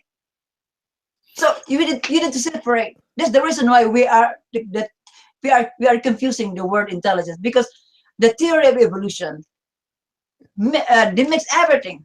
We have to separate because we we're haven't got to the scientists. theory of evolution yet. That's a whole We have different to topic, separate. which I'd love to get into. Yeah, we need to talk more But we're about not this, next time. I will explain to you more about biology. Jeffrey, why God You allowed realize that a half hour. Yeah, somebody's sending listening to the feed is getting an echo. Can somebody either wear headphones or? Is that me? It's I think it's stoppable. Anyway. Well, I'm Anywhere. just going to mute Nelson real quick. So you said earlier, though, that it's Nelson. You said earlier that there are mountains that were not designed. Yes. Okay. I agree. Now you're saying that the things, and you said that everything in the universe is designed. Can you give me one example of something that is designed, not designed? Give me an example of each. Okay. The reason why we are really confused about this thing, because the question is you are trying first, when an intelligent agent would like the universe to exist, God, he will use intelligence, because you cannot separate it. But if the intelligent agent would like to exist the Earth, he will use intelligence. But inside the Earth, there are many things. Okay, first of all, I'm way too sober for this, So and I would be separate. banging my head against the wall if my roommates were not going to be woken up. I've asked for examples. Do you know what the word example means? Let's be more specific, Steve. Is DNA designed? Yes. Cell Not is design. Cell is design. So There is a DNA is pattern. designed, but mountains are not designed. Of course, because there's no pattern of design in mountain. But How do you mountains. When I say How do you explain mutations? what? Mutations. How do you explain mutations? Mutation. Well, that would be part of the Mutation. design system, but Mutation is not part of science. oh, what? Not- Not part of science? Wait, mutations are not part of science. If Okay, you agree with we're going to jump tracks. I'm sorry, wait, Life. We're next moving time out. maybe we'll talk about biology. Move from I have intelligent design biology. here to this topic here. Did you just say that mutations are not part of science? So insertion, If you deletion, frame shifts, If single nuclear, wait. If you use single the nucleotide theory of evolution, polymorphism, those are not types of science or things in science. That's what you're telling me, that a mutation is not science. because you use the theory of evolution. If you use No. If you don't use I have not. First of all, I have not said the word evolution once, except in reference to you. This is not evolution. This is genetics. Mutations are objective facts. No, In fact, I haven't. it's not just Okay. science. Can you tell me what? It's part of the natural realm, mutations. Can you tell me what a mutation is in biology, in genetics? What do they mean by mutation? Yeah, An example? They changed the gene. Okay, they did like weird faces. You could Like change something in yeah, you change the allele frequency. You change something in the base pairs, right? If a base pair changes, Mhm. right, or even a single Okay. nucleotide changes, that's a mutation, right? Yeah. Mutation. But- You have But it, but nucleotides put in or deletion taken out. How is that not science? You can't. but intelligent design has different definition, has different explanation. What? That's why as I have told you before a while ago, that I have 6 science books. Okay, I have 6 science books. I The don't first care book how many is- anything, books just like you you have. haven't explained anything. The I don't care how many books you have. I- You don't know. You are freaking delusional, bro. You're delusional. maybe, but Yes. I know it's intelligent. It depends on No, the you're people not who understand intelligence. Okay. Okay. You're So- not intelligent. You need to study this shit, man, before you start. Anyway, go ahead. All right. So Edgar, I don't even know where to go with Okay. this. You seem to have no understanding of physics. You seem to have no understanding of biology. You seem to have no understanding of mathematics. You seem to have no understanding of any topic we've even brought up so far. And I'm not trying to insult you, but I'm Okay. really doubtful you've had any education in these topics. I'm just throwing that out there. I really doubt you've had any formal education. Switch tracks real quick, because again, I want to move from the intelligent design to biology or, Okay. or genetics. I don't or believe he's evolution. What's that? I'm sorry, John. I don't believe he's a civil engineer, to be honest. I'm going to be bluntly honest, Garfield, because I'm a Christian, and I find it highly insulting and disingenuous, because people like me who actually take science seriously and peer-reviewed material seriously, you do a disservice for Christians like me. You're a disgrace. He teaches these subjects. You're a Teaches disgrace. partial differential equations. He teaches calculus. He studied physics. You're a fucking disgrace, dude. I mean, I'm mean, not going to. Do you want to be honest with people, Edgar, and tell us what your actual qualifications are? I am angry that you would cause a wider bridge or a wider chasm to exist between, obviously, critics of the Bible and Christians. What you're doing is not. You're not moving forward. You're actually taking, thousands of steps back, and it's just going to make it harder for people like me to present, the faith. I'm being bluntly honest. Yeah, no. Go ahead. Please, Edgar, respond to that. Can I talk? Yes. Can I talk? Yes, but we like you to address the questions. All you said so far that you've written books that address the questions that's been put to you. Questions that are being put to you, because we don't care about your books. We don't care about your supposed history, or your like information about what your education actually is, because I don't think it is what you say it is. But go ahead and answer General's question. Yeah. You really disservice to Christianity. Do you not realize that? No, Christianity is part of intelligence, because when Jesus Christ said that you cannot build your house in the sand, you need to build it in the rock. Only an intelligent person used to build a house in the rock, not in the sand. You never understand that? No, there is a pattern. Jesus Christ has a pattern. What I was saying is the way you've presented your model is so incoherent that people are intelligent. Okay, here's the irony of the whole thing. Intelligent people are laughing at it. No, this is just absolutely no evidence for me. And so what you're doing is you're reaffirming that Christians like yourself are just idiots. And that is not. No. I wish that wasn't the case, but that's life. You need to read your reviews of your books. Trust me, because I think you're living in a world of denial. I really do. I think you're living in a world of denial, and I don't think you really want to have to listen to the criticism that people have been giving to you, that you may not know as much about these topics as you think. I do want to dwell more about these topics. I know, because I've been in debate for 20 years, 15 years online debate. You probably never won a single one of them.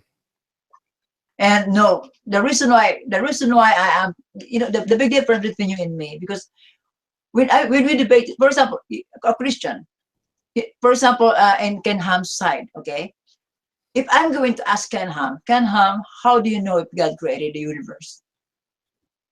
What's the answer? The Bible. So if you are going to ask me as a scientist, how do you know if God created the universe? I can pinpoint you that if you look for these things,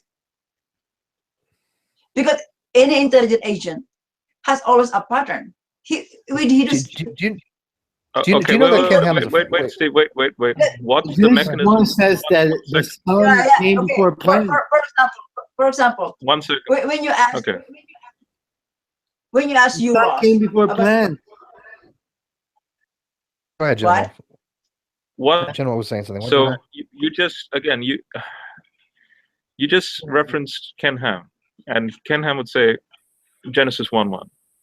Then you just then said, as a scientist, I would explain it scientifically. All right, what's the scientific mathematical model that you can demonstrate to us astrophysicists, obviously, because they're still working on it, where you have finally understood the mechanism of the origin of the universe? It's very simple. The reason why I am very dismayed, because I am trying to explain this thing. I have an experiment. Okay, I never thought. That is not the question I asked. I never yet finished. You are trying to cut me. But how can we understand each other? Plants came before the sun. How does that make sense? That plants came before the sun.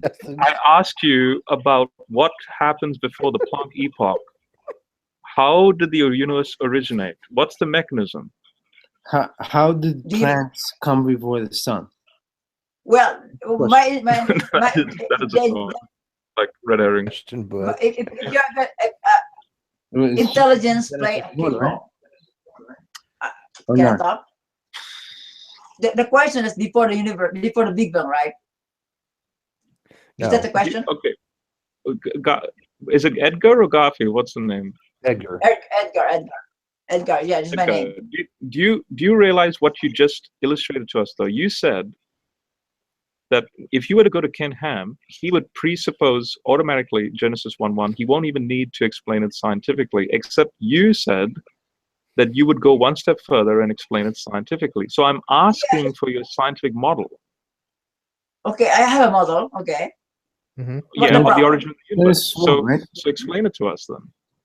Yeah, Wait. yeah. We don't care what the problem is. Just show us the model. Assume we can figure it out. Show us the model. Go ahead. Yeah, the model.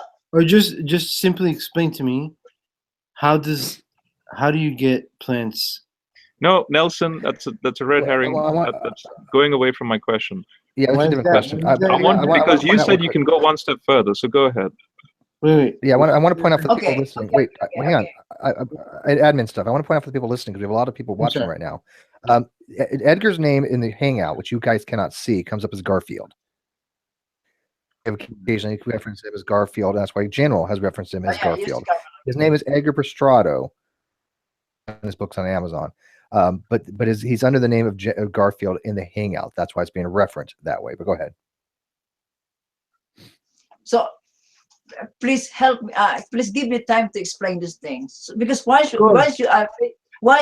understand my experiment, you can figure it out about intelligence. I will tell you about the intelligence. The reason why I had to talk about this thing because this is where we got a problem here. I never yet finished. Okay, so I repeat. In our thinking, whenever a person solves a problem, he calls intelligence. In my intelligent design, it is not intelligence because I'm going to put a simple math, okay? Problem solution. If there's 10 problems, there's 10 solutions. 1 unit, there's only one. That one number. If you're going to Wait. But that doesn't even make sense. No, One don't look problem at it you're trying to mathematically. solve. Steve. Don't look at it. He thinks P divided by S equals 1. Just let it go. Just let it. Okay, fine. I don't think he's taking no math. unit. Can you follow me? 10 problems. Like wait, I just want you to understand something here real quick because I again. The thing is, Edgar, Edgar, Edgar, there's something what's called qualitative analysis that you're failing miserably right now on. Okay, 10 problems divided by 10 solutions does not equals 1 because you have a difference in units. You do get this, right? Quantitative analysis problem. I told you that I am not solving about strength. I am trying to solve a principle. Did you ever understand me?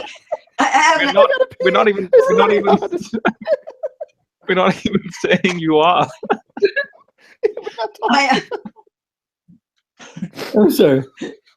I apologize. You know what? I swear to God, you're my favorite person of all time, I think. Ronnie, if you ever watch this video, Ronnie, I finally found somebody worse. Okay, can I continue? Go ahead. We are not just okay. The reason why.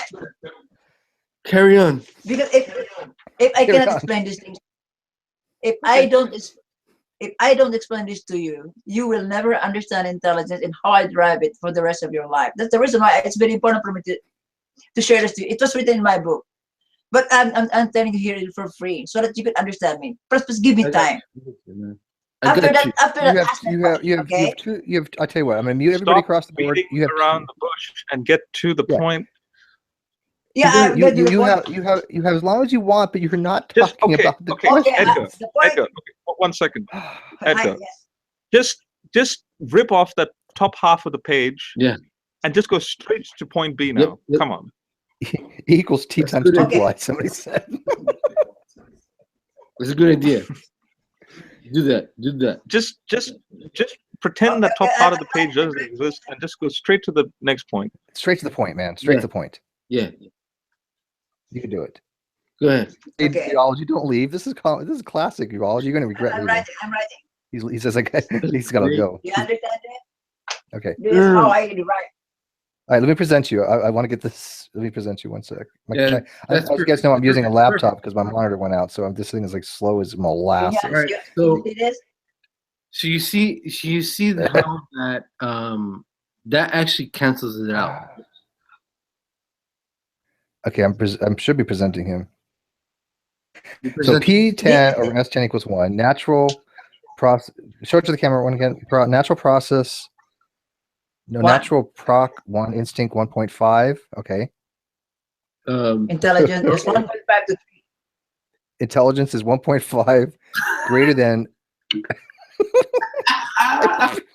Wait. Show to the But camera you again. will Show to the camera again. I missed this. What did he put up? Show the conclusion. Okay. So what is Okay. Show the bottom. Show Nat. the bottom. Go up more. Yeah. What is nat proc? Natural process. Natural process, yeah. Natural. okay? Natural process is That's a what process. one? Yeah, And it's normal. what's It's normal. instinct? Go with it. It's normalized. It's normalized. So instinct Okay, is I read it 1.5. clear. I read it clearly, okay? I'm good. So 1.5 is less than natural processes, which is less than 3.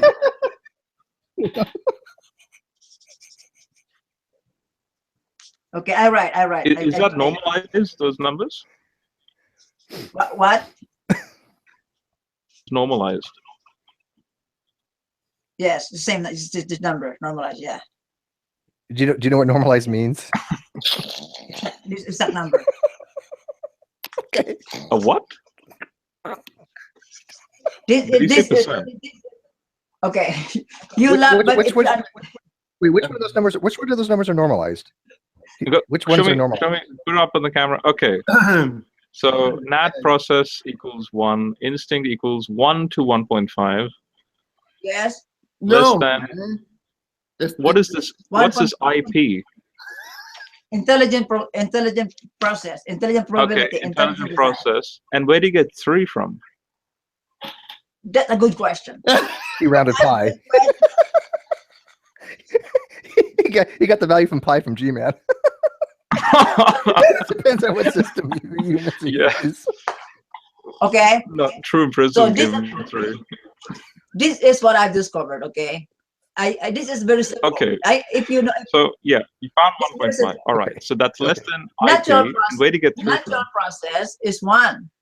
The reason why it is 1 because in our natural probability we normally use whenever an event becomes successful we normally use 1.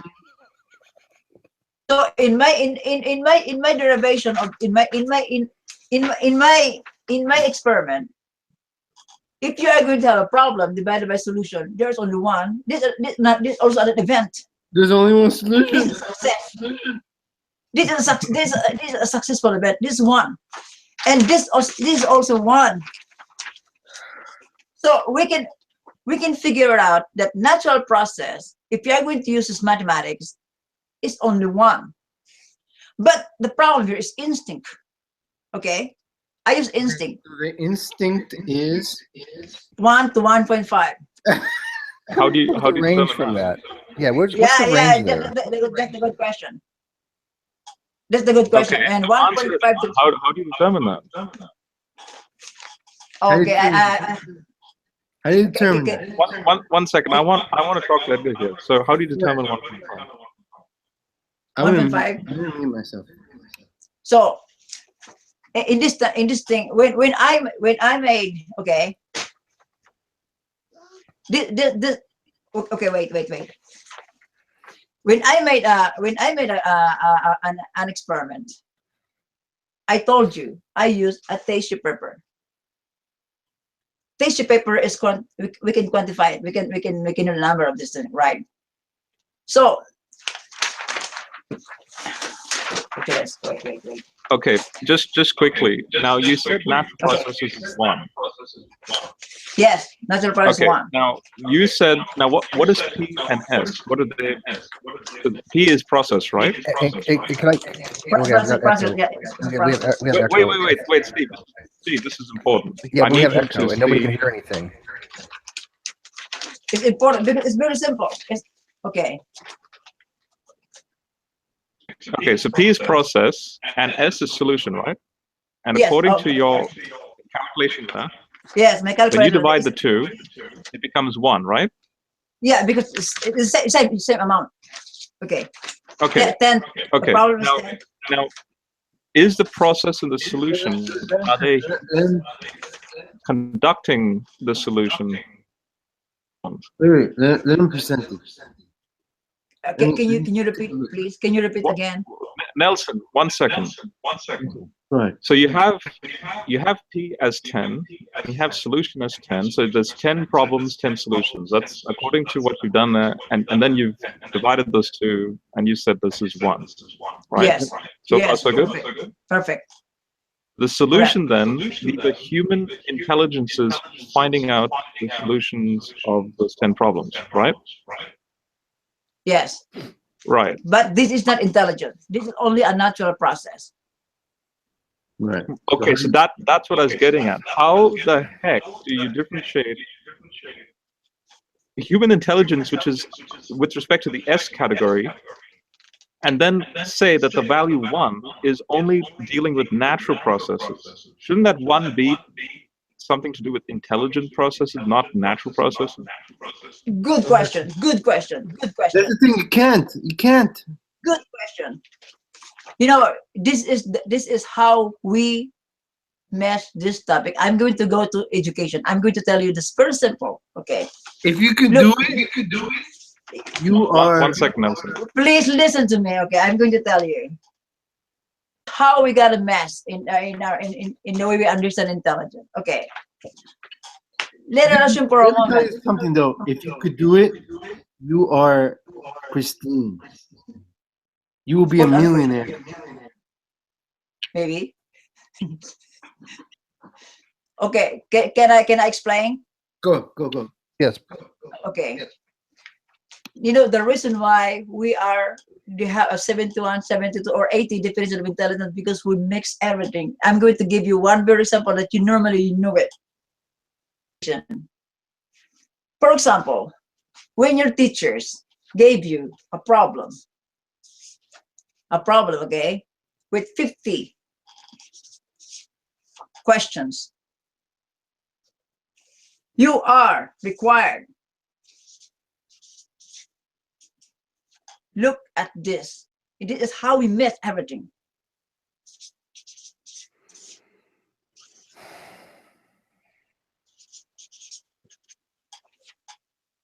Can you see the two? Mm-hmm. To So you have 50, so you're right. If you have 50 problems with 50 solutions, I'll go ahead and say yes. 50 problems. You have a one-to-one relationship, right? One-to-one correspondence. I get that. Yes. Right. Okay, So, you get that? So then you're Oh, saying. wait. Let me explain, please. Let me explain. In our education, when our teachers gave us 50 problems, the natural way is to solve the 50 problems with 50 solutions. It's natural. If you have a problem, you solve it. It's natural. In the sense of intelligence, It's natural, right? But in our school today, if you get a perfect score, your teachers will call you intelligence. But wait, okay? Some teachers, students that are slow learner, that cannot catch this 50, they lower. They said, that's something like this. Okay, children, okay, class, we have a 50 questions. But the passing grade is 35. Can you see here? Can you see here the difference? So shouldn't that be 0.7? What? That's not one. That'd be 0.7. Right. So this one is become a natural. this one become a natural process. To us, this one become an intelligent process. Right? No, they're both intelligent, because whether you're 35, 50, or 1, the fact is you're using your mind to solve the problem. Problem. Right. Exactly. Wait, Using wait. your mind to solve the You problem. need to understand that when the teacher said that the passing grade is 35, the teachers lower. Doesn't matter. It doesn't matter. The point is, It matters because no, it does. I'm a teacher. The students are still using their cognitive faculty to answer the question. But regardless. you lower this to help those slow learners, slow students. But you are trying to give. Matter. The students are still using their brain. Otherwise, are you saying that they're brain dead? Edgar, how many of the students are using what I'm trying to say is that we are trying to use intelligence in the wrong application.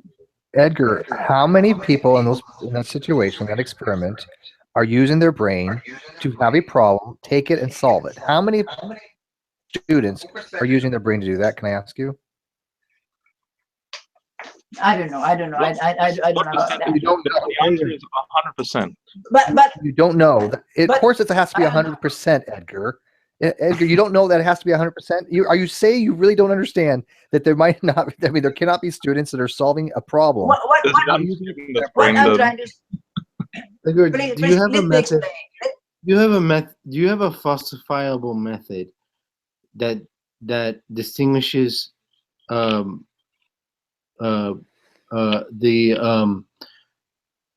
for example, the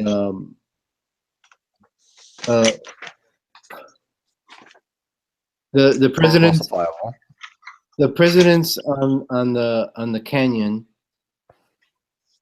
and a pile of rocks. Do you have a method? Actually, I'm really sorry, Nelson. I want him to go back to that. I'm sorry. He had 1.5 less than IP less than 3. So he's established is 1, and then he gave an example that you can have 50 problems and only 35 solved, which is 0.7 solved. That's all it really is. Really, you're just saying that 1 is 100% solved problems and 35 is 70% solved problems. Now,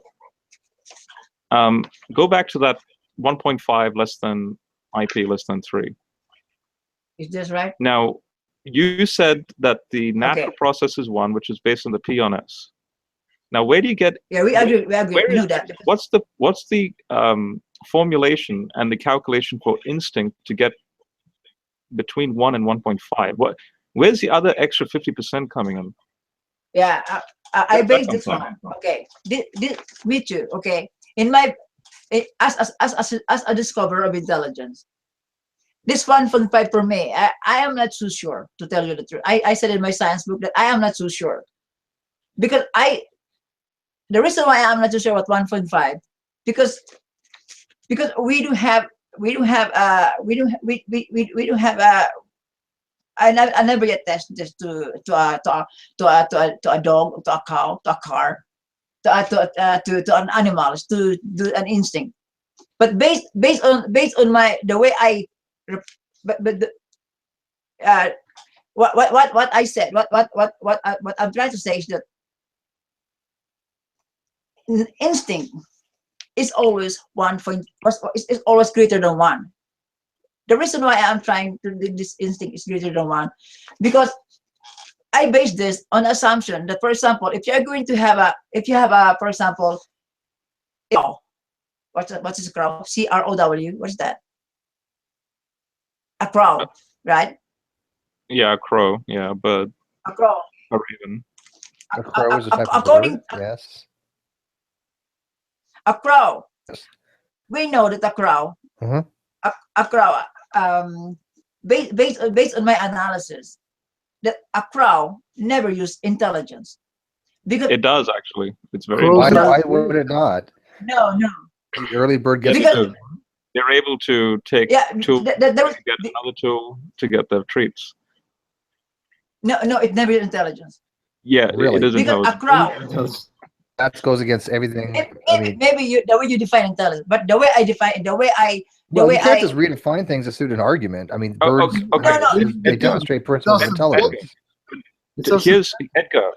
This is cutting to the chase. You said 1.5 is literally made out of thin air because you're conjecturing. Now, how can you establish then that IP is specifically between 1.5 and 3? Yes. How do you establish that if it's pure conjecture? Yeah. Okay. The reason why I use 3, it's supposed to be I use 4. Okay. I use 5. I use 6. Pi? I use 7. Any number, right? Any number. 17775. Any number, right? You give 100. So I'll make it simpler for you, Edgar. I'll make it simpler for you. Why can't you just go 1? Write this for me on the paper. 1. Write the number 1. Write it. So 1 less than 1 less than. Wait. 1 less than. This will explain it better for you because I'm helping you out here. Oh, please. 1 okay, help me. less than IP. Right. Okay. You don't need to write. You don't need to make up values. Because what you're trying to say is IP is greater than 1.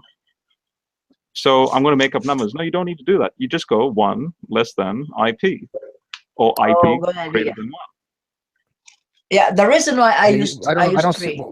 Why are you putting it in a range? The reason why I use 3, he's putting because it in a range. Like, you don't need arbitrary.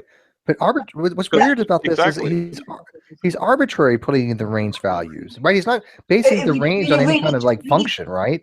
He's not basing upon a domain range function correspondence. If it's arbitrary, then and he's saying it's greater than 1, then 1 less than IP. Yeah. So I could say. The fact of the matter is that intelligent design is subjective. I can say 1 is less than NP is less than 0, but that wouldn't be coherent. Presentation there, Edgar. What you move it up more to the camera? Yeah, what you wrote there. I want everyone to see this. Can you present this? I mean, why can't you? Can you say that negative infinity? And I'm using the extended number line here because infinity is not a number. But I'm not expecting Edgar to know that. So well, wait. People have to differentiate. Can I explain? They don't know that number, but it is. No. Go ahead.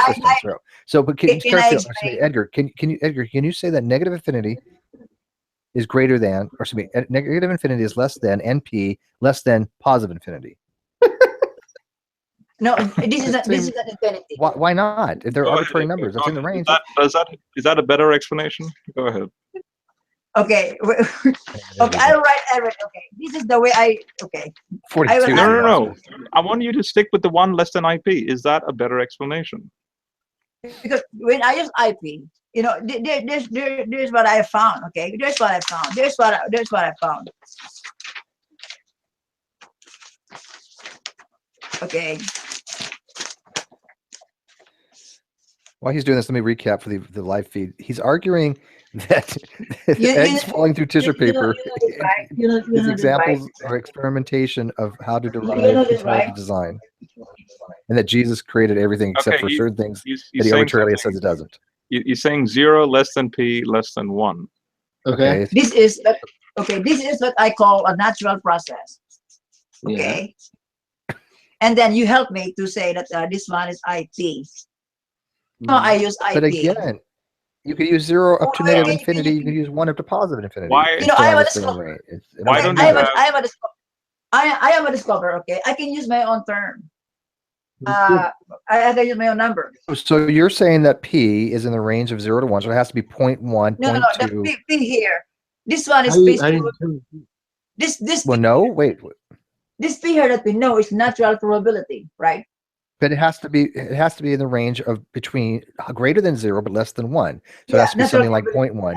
I agree with that. That's the natural process. Can natural process there equal 0.5? Yes or no?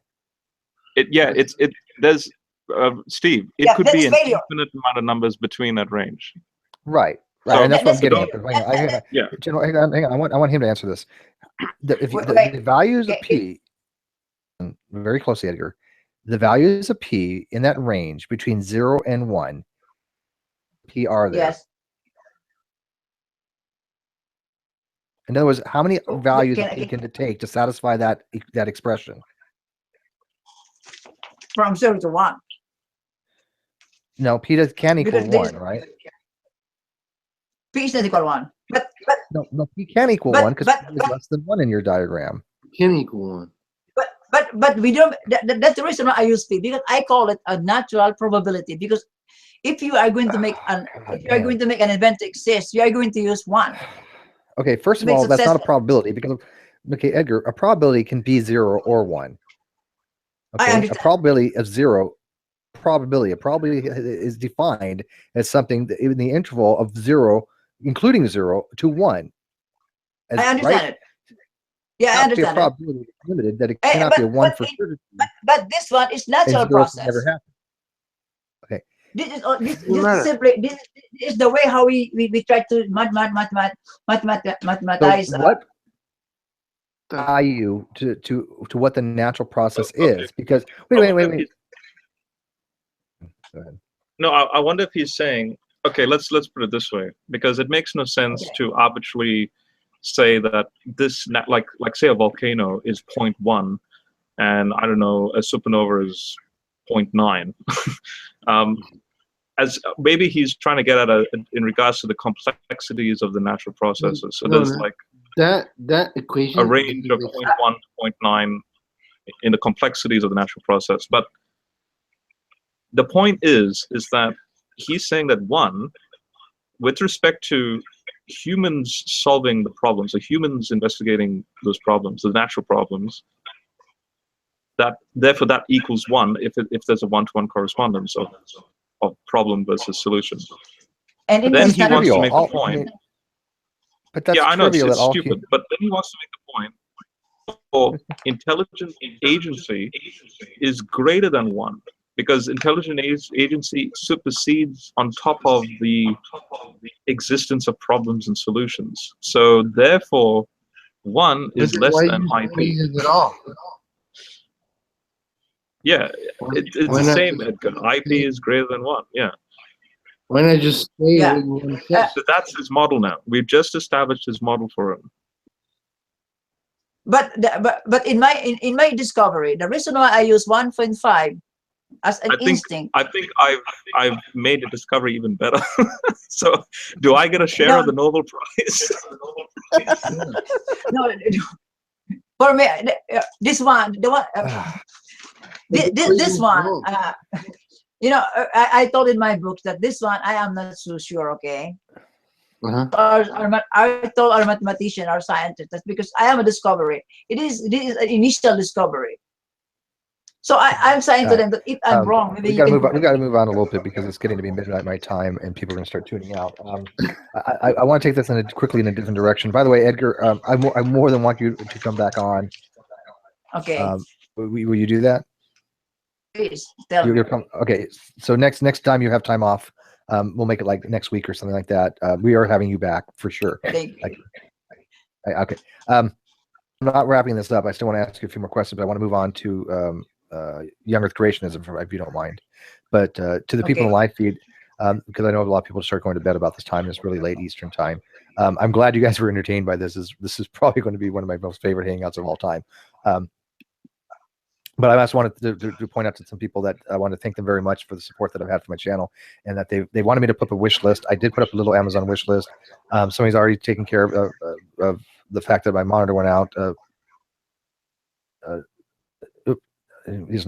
Nelson just left, but he actually donating a monitor, and then Riv's getting me a small little computer that's going to be much better than what I'm using. But there is some other things like a mouse and mouse pad and just minor stuff on my wish list. That if people wanted to get that, they're not needed stuff. They're not necessity stuff. The computer and the monitor actually really is. But since somebody says, wish list is like what you wish for, I'm like, fuck it, whatever, right? But they're definitely not necessities. Anybody that wants to support that way. But anyways, okay. So Edgar, you said that you were a young Earth creationist, right? Yes. So I want to ask you, because my channel is dedicated to debunking young Earth creationism, because I think young Earth creationism is only marginally. Okay, I got it. Higher than flat Earth, okay? And you're not a flat earther, right? Of course I'm not. Oh, I'm not. Well, I mean, most people would say, of course, they're not a young earther because the young earth makes no sense. General, your first Yes. okay, there we go. Okay, so can you give me a single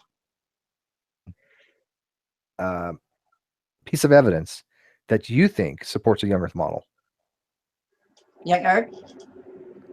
Young Earth. Can you Yeah. give me Why one is piece? it, One piece of evidence that support young Earth creationism? Yes, yeah, one piece of evidence that you Okay. think supports The it. black hole. The black holes. I'm sorry, the black holes. So black Yes. holes support young Earth creationism. Well, black holes Yes, really have yes. nothing to do with the Earth. So how do you make that correlation? You know, if I'm a designer, if I'm going to make this universe and use it as an explosion. You know, if you are going to, because I have a physics books, okay? I explain in my physics book that if I am a god, the designer, first I'm going to intelligent, and I'm going to use what I call a catalyst Big Bang model, CBBM. I wrote that. I mean, if I'm going to make something for me to exist, I'm going to intelligence. I'm going to make it faster. Okay, did you say black holes or Because did you say Big Bang initially? Yeah, What the black hole for me, based on my understanding. Based on my understanding. Black holes are not the same as a Big Bang. Do you know what the Big Bang? Of course, I know it. Is. But do we have a black hole? What? We have black holes, right? Black holes and Big Bang are completely different things. Of course, yes. But what I said in the young Earth creationism. What is the Big Bang model? Can you tell me? The Big Bang model.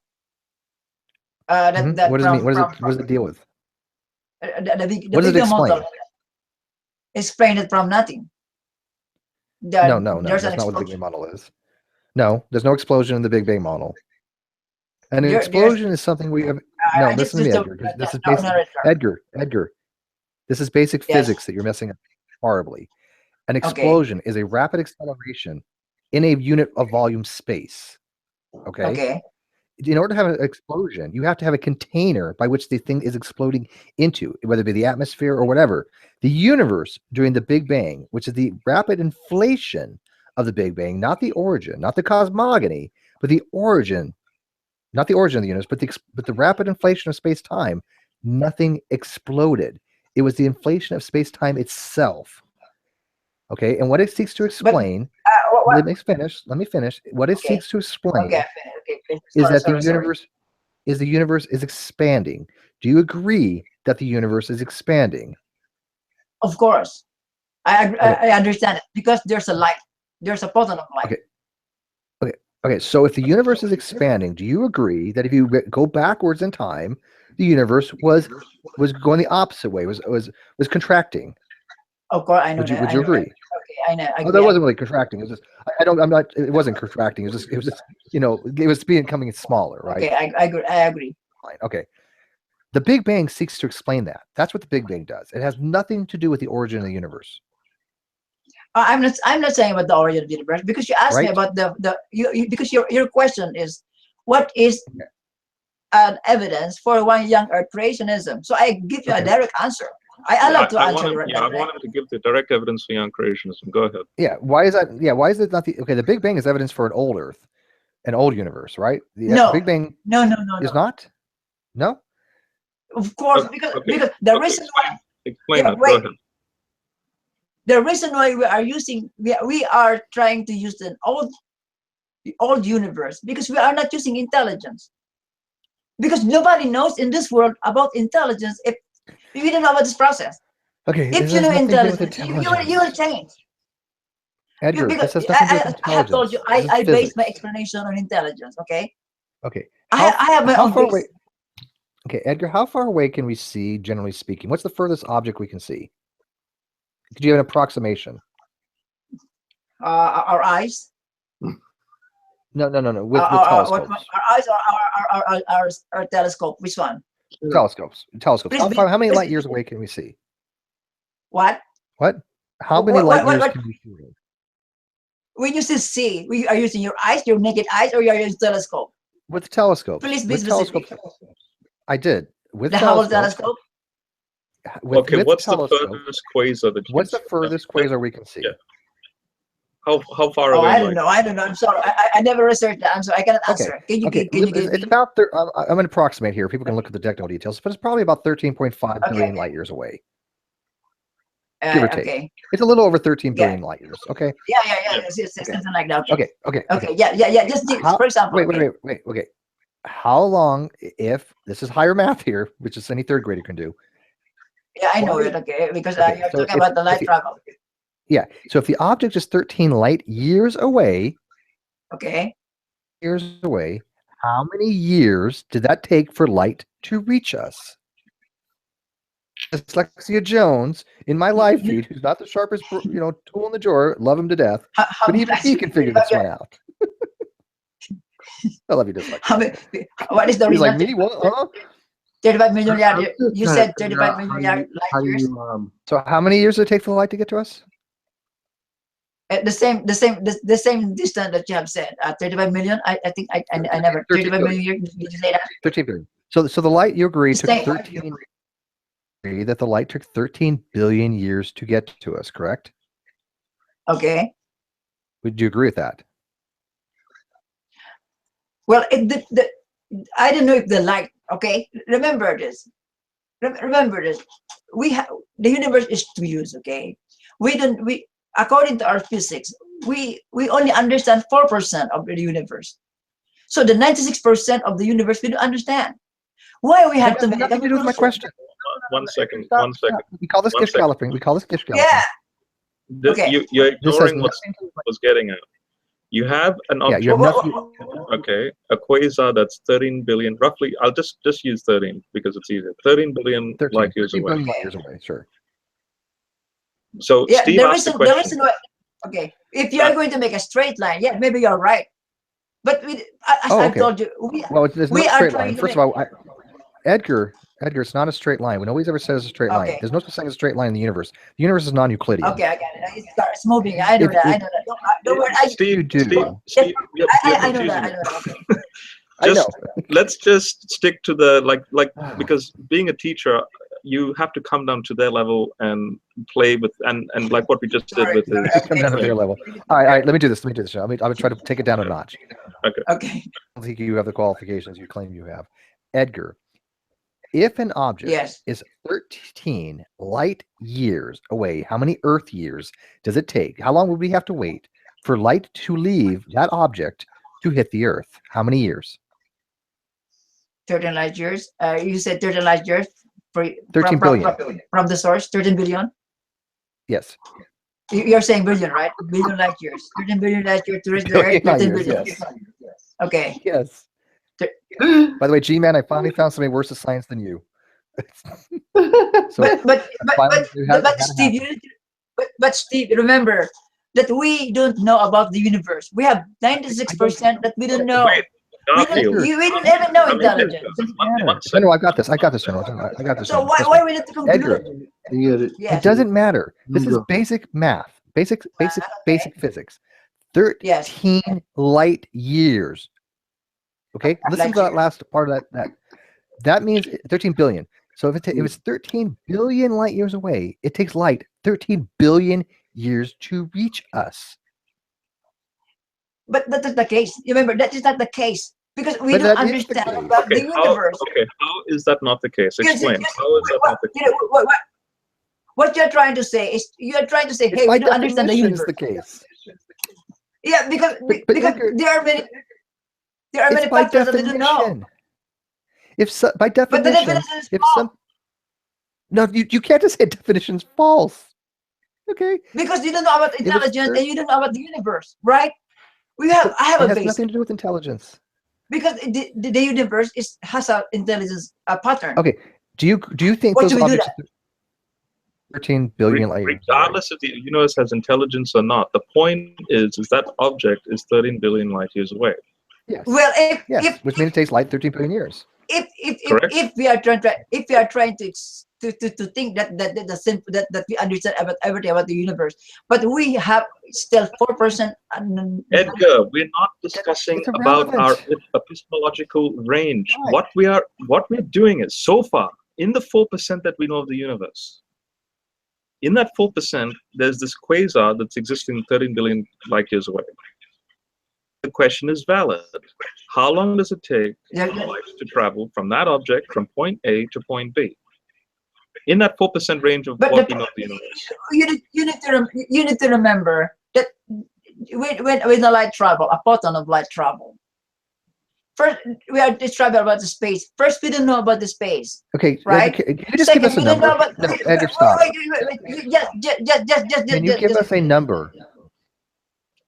Just give us a value. 13 billion light years away. What value? Don't go on to some tangent and what we know, what we don't know. Give me a number. Okay. How long does it take in years for light to reach us from an object 13 billion? 13 billion. Yeah, I understand. I follow you. Okay. Okay, so you agree. 13 billion. Yeah, okay. But I cannot, so okay. based on that, how do you then conclude that the universe is 6,000 years old? There you go. First, I conclude that we don't understand space. Stop. No, because we don't, it's not a matter of understanding. Because we don't know. Once we don't know about the space. If you don't know about the space, Edgar, you understand what you just said? We don't know about space, and yet you just affirmed that object is 13 billion light years away. I never contradict. You just contradicted yourself. You just did. You just affirmed with us that object is 13 billion light years away, and then in the next breath you're saying, but we don't know about space. Yes. Right. That's why we don't. You don't know. We don't know if that example is correct, right? Edgar, does it? Wait. One second. In that context, then, do we know that it's 13 billion light years away? Yes or no? Yeah, you assume. Okay. Yeah, assume. Yeah, assume. Don't conclude. Okay. Don't conclude. Just assume. Okay. We're not assuming anything. But no, you assume that the light travel. I got this. Okay. I got this. I want to do this. Garfield, all I want from you is yes or no, or I don't know. Acceptable. Can you do that? Okay. Okay. Do you accept there are quasars 13 billion light years away? Yes or no? Okay. According to, okay. Do you accept that they exist that far away? Yes or no? According to you, yes. But not according to me. No. Okay. Yes, I'm asking about your. Yes. Okay. So those objects are not. Okay. I'm getting conflicting things here. Do objects exist that are 13 billion light years away? Yes or no? Yes, probably. Yes. Now, we are seeing those objects, correct? Oh, yes. Okay. Objects, and they're that far away, they have to travel at a specific speed in order to get to us, correct? I don't know. Well, it doesn't happen instantaneously for us. It does for the photon, but I don't know because I don't know. We don't know. I get that. I get that. You've never studied science. You've never studied physics. You've never studied math. I got that. I read that, but I cannot accept. You can almost be positive of this. Okay. If a light left, if I left that object, okay. Okay. Dust. It had a travel time. Okay. I'm asking you, do you agree with that? The light had a travel time, yes or no? Yes. It travels time. Okay, with time. Okay. What was the What was the travel time for light to reach us from an object that is 13 billion light years away? 13 billion years. Billion years. Very good. Okay. Yeah. Okay. Now, the older universe model, I'll call it the old universe rather than old Earth because we're not actually talking about Earth.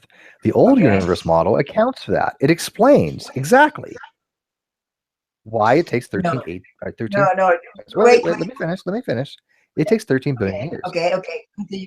Okay. Now, in the young Earth creationist model, you need to explain how the light left an object 13 billion light years away and got to us in only 6,000 years, traveling magnitudes faster of what we consider to be absolute speed of light speed, right? C. Okay. That is the absolute value, and it's like 186,200.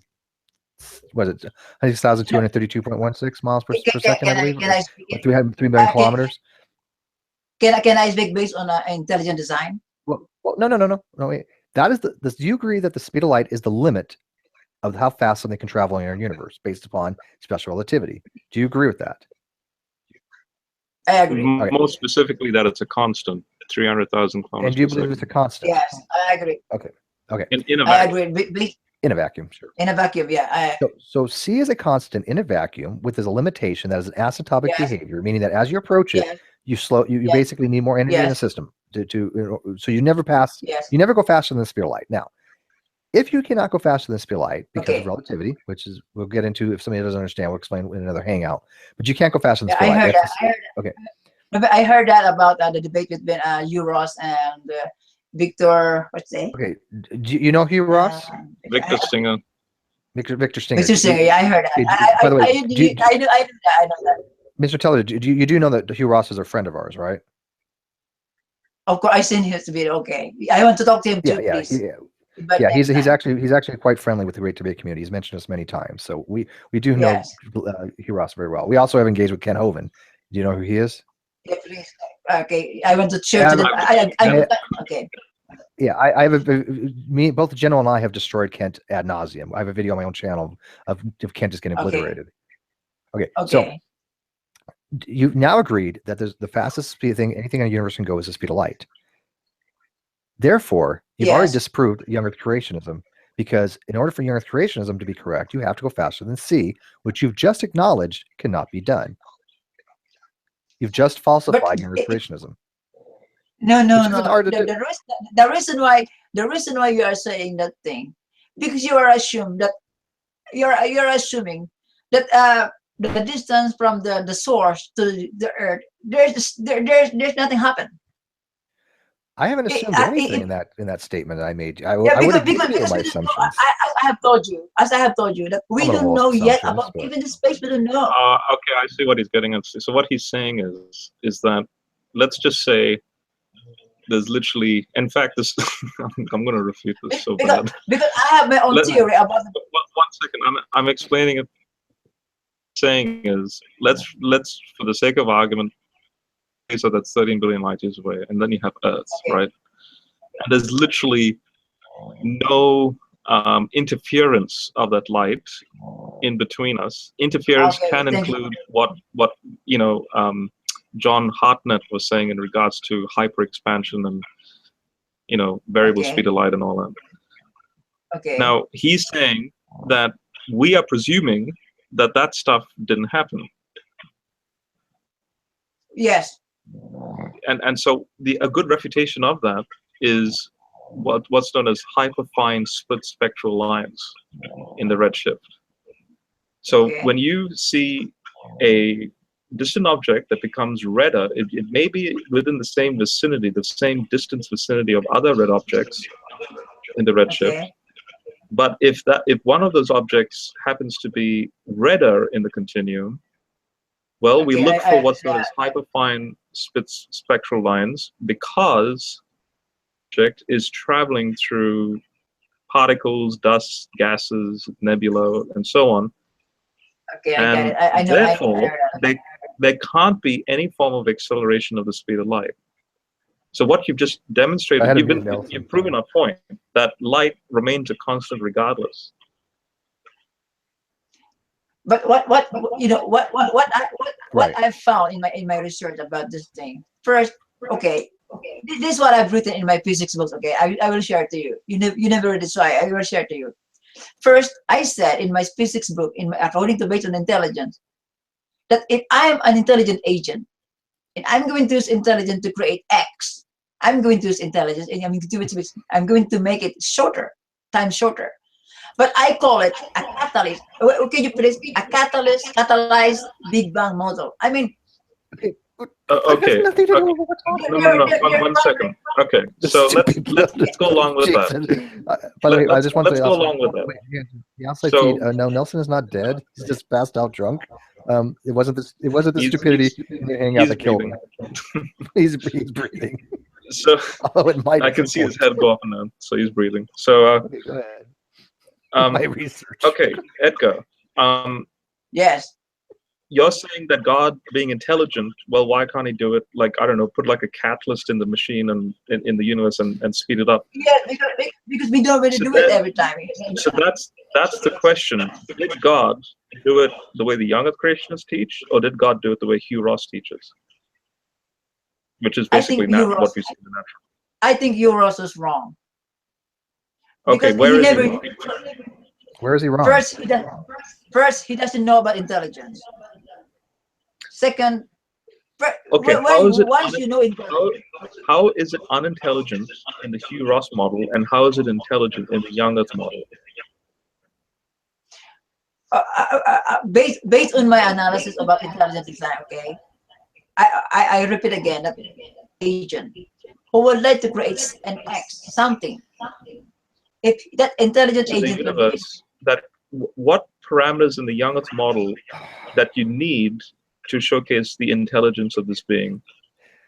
So if the universe is 6,000 years old, what parameters that make it 6,000 years old that you need that then will make this being intelligent?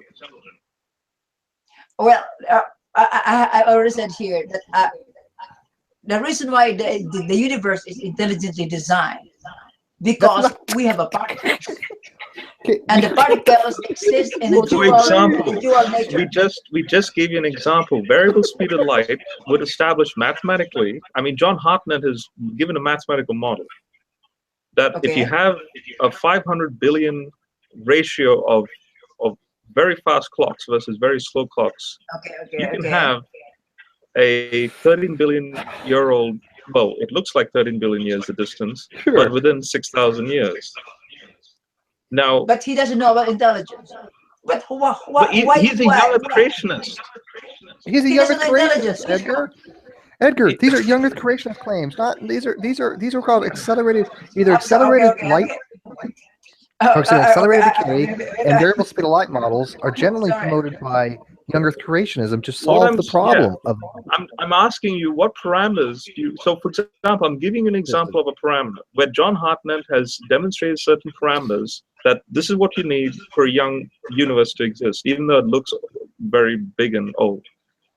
Yeah, I said, I already said those parameters. Are those parameters examples of intelligence? Well, when I say intelligence, okay, when I say, okay, the intelligence that I don't know about that, okay, I never applied that. I never yet applied that to my intelligence. But the way I know it in my research about intelligence design is that the particles has a dual nature. We're back to the duality thing. That's nothing to do with what we're talking about. What? Edgar, do you just not understand how to stay on topic? We're not going back to duality, which you didn't understand to begin with. Okay, we're talking about a completely different thing. Okay, how about we try to explain to you this way? How about we try to explain that, Edgar?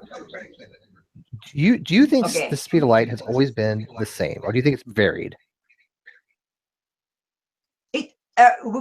In our science, it's the same. So the speed of light, the speed of light has never changed, or at least I'm going to say in the greater part of the epochs of the Big Bang, the speed of light has never changed. Do you agree? Yeah, because of E equals mc squared, right? Okay. Yeah. Well, that has a ramification, and that's not the only reason. If you see, okay. Do you know what happens if you change? Okay. I'm going to try to be as basic as possible, but it's hard to be when you're talking about this. The speed of the light being a constant, that means that light physically had to take, and this is basic math, 13 billion years to reach us from an object 13 billion years away. Now, young Earth creationists have posited what's called a variable speed of light model, which changes the value of c. Okay, in prior parts of the early part of the universe, such that to try to get to 7,000 years. The problem you have with this, Edgar, is that when you change the value of c, you also change other fundamental constants called the natural constants. Well, you not only change the energy mass relationship because of energy equals mc squared. That's not even the biggest factor. The biggest factor is you're changing what's called the fine structure constants and the magnetic and the electric constants. Okay, permittivity and permissivity. Do you know what happens when you change those constants? But atoms don't form. Okay, you need to remember. Can you see my point? You need to remember that the one who intelligently designed the universe has an intelligence. That has nothing to do with what I'm talking about. Edgar, you're so far off topic. I'm explaining to you why the speed of light cannot vary, which is physics. It has nothing to do with your hypothesis of the intelligent design.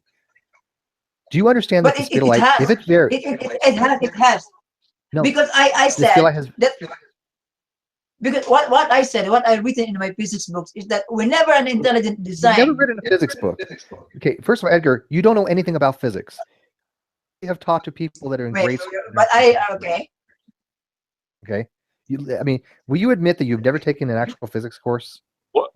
Ask him, what's the syllabus in your physics books? What contents do you have in them? Like what areas? Hang on, General. Wait. Okay. Okay. Edgar, where did you take physics courses at? Have you ever taken a physics course? We have physics course in the Philippines, in high school. Okay. Did you take college level physics? No. Okay.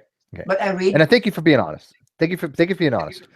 Yes. And can I just tell you that there's no possible way you have a degree in civil engineering without taking massive amount of physics courses. Yeah, because we use physics. We use forces in engineering because we compute forces in civil design. You understand what Steve was getting at? You're not understanding what I'm saying. I know the curriculum. I know the curriculum that's required. Okay. Civil engineering degree. Okay. I didn't finish my degree in engineering, but I could have. Okay. I could have got a degree in nuclear technologies or nuclear engineering had I pursued that line. I didn't finish, but I have credits, 124 credits I have towards my bachelor's, which is more than enough. I just didn't have, I have them in different areas. But I took a lot of math and a lot of physics courses. Okay. Graduated from Naval Nuclear Power School. I supervised 2 different type of reactor core systems. Okay. I am telling you right here and now that I am convinced there is no possible way you can have a degree in civil engineering without taking physics courses. It is not possible. We have an engineer in the live feed. Okay. She has a degree in mechanical engineering. I can guarantee it. She took physics courses. Okay, I got it. Okay. Okay. So not just that, differential calculus, then multivariate calculus. Like you need a lot. I studied that. Okay. No, you're right. No, you didn't. Differential and integral calculus, right? I understand. I studied that. You studied differential equations? Okay. What is dy dx equals negative y over x? Can you show me how to do the differentiation for that, please? That is the simplest differential equation of all time. Sorry. I graduated in 1989. I already forgot everything. Okay. That's why I can answer now. I didn't recall. Okay. You understand that you can even. What's the derivative of x squared? He doesn't even remember. And I even told him about 2 hours ago. I forgot. I think 0. No, it's 2x. It's 2x. Anyway. Oh, sorry. Yes. I forgot. I forgot. Please, I forgot because as I've told you. Derivative of x squared is 0. As I've told you, my main now is intelligent design. I never used that.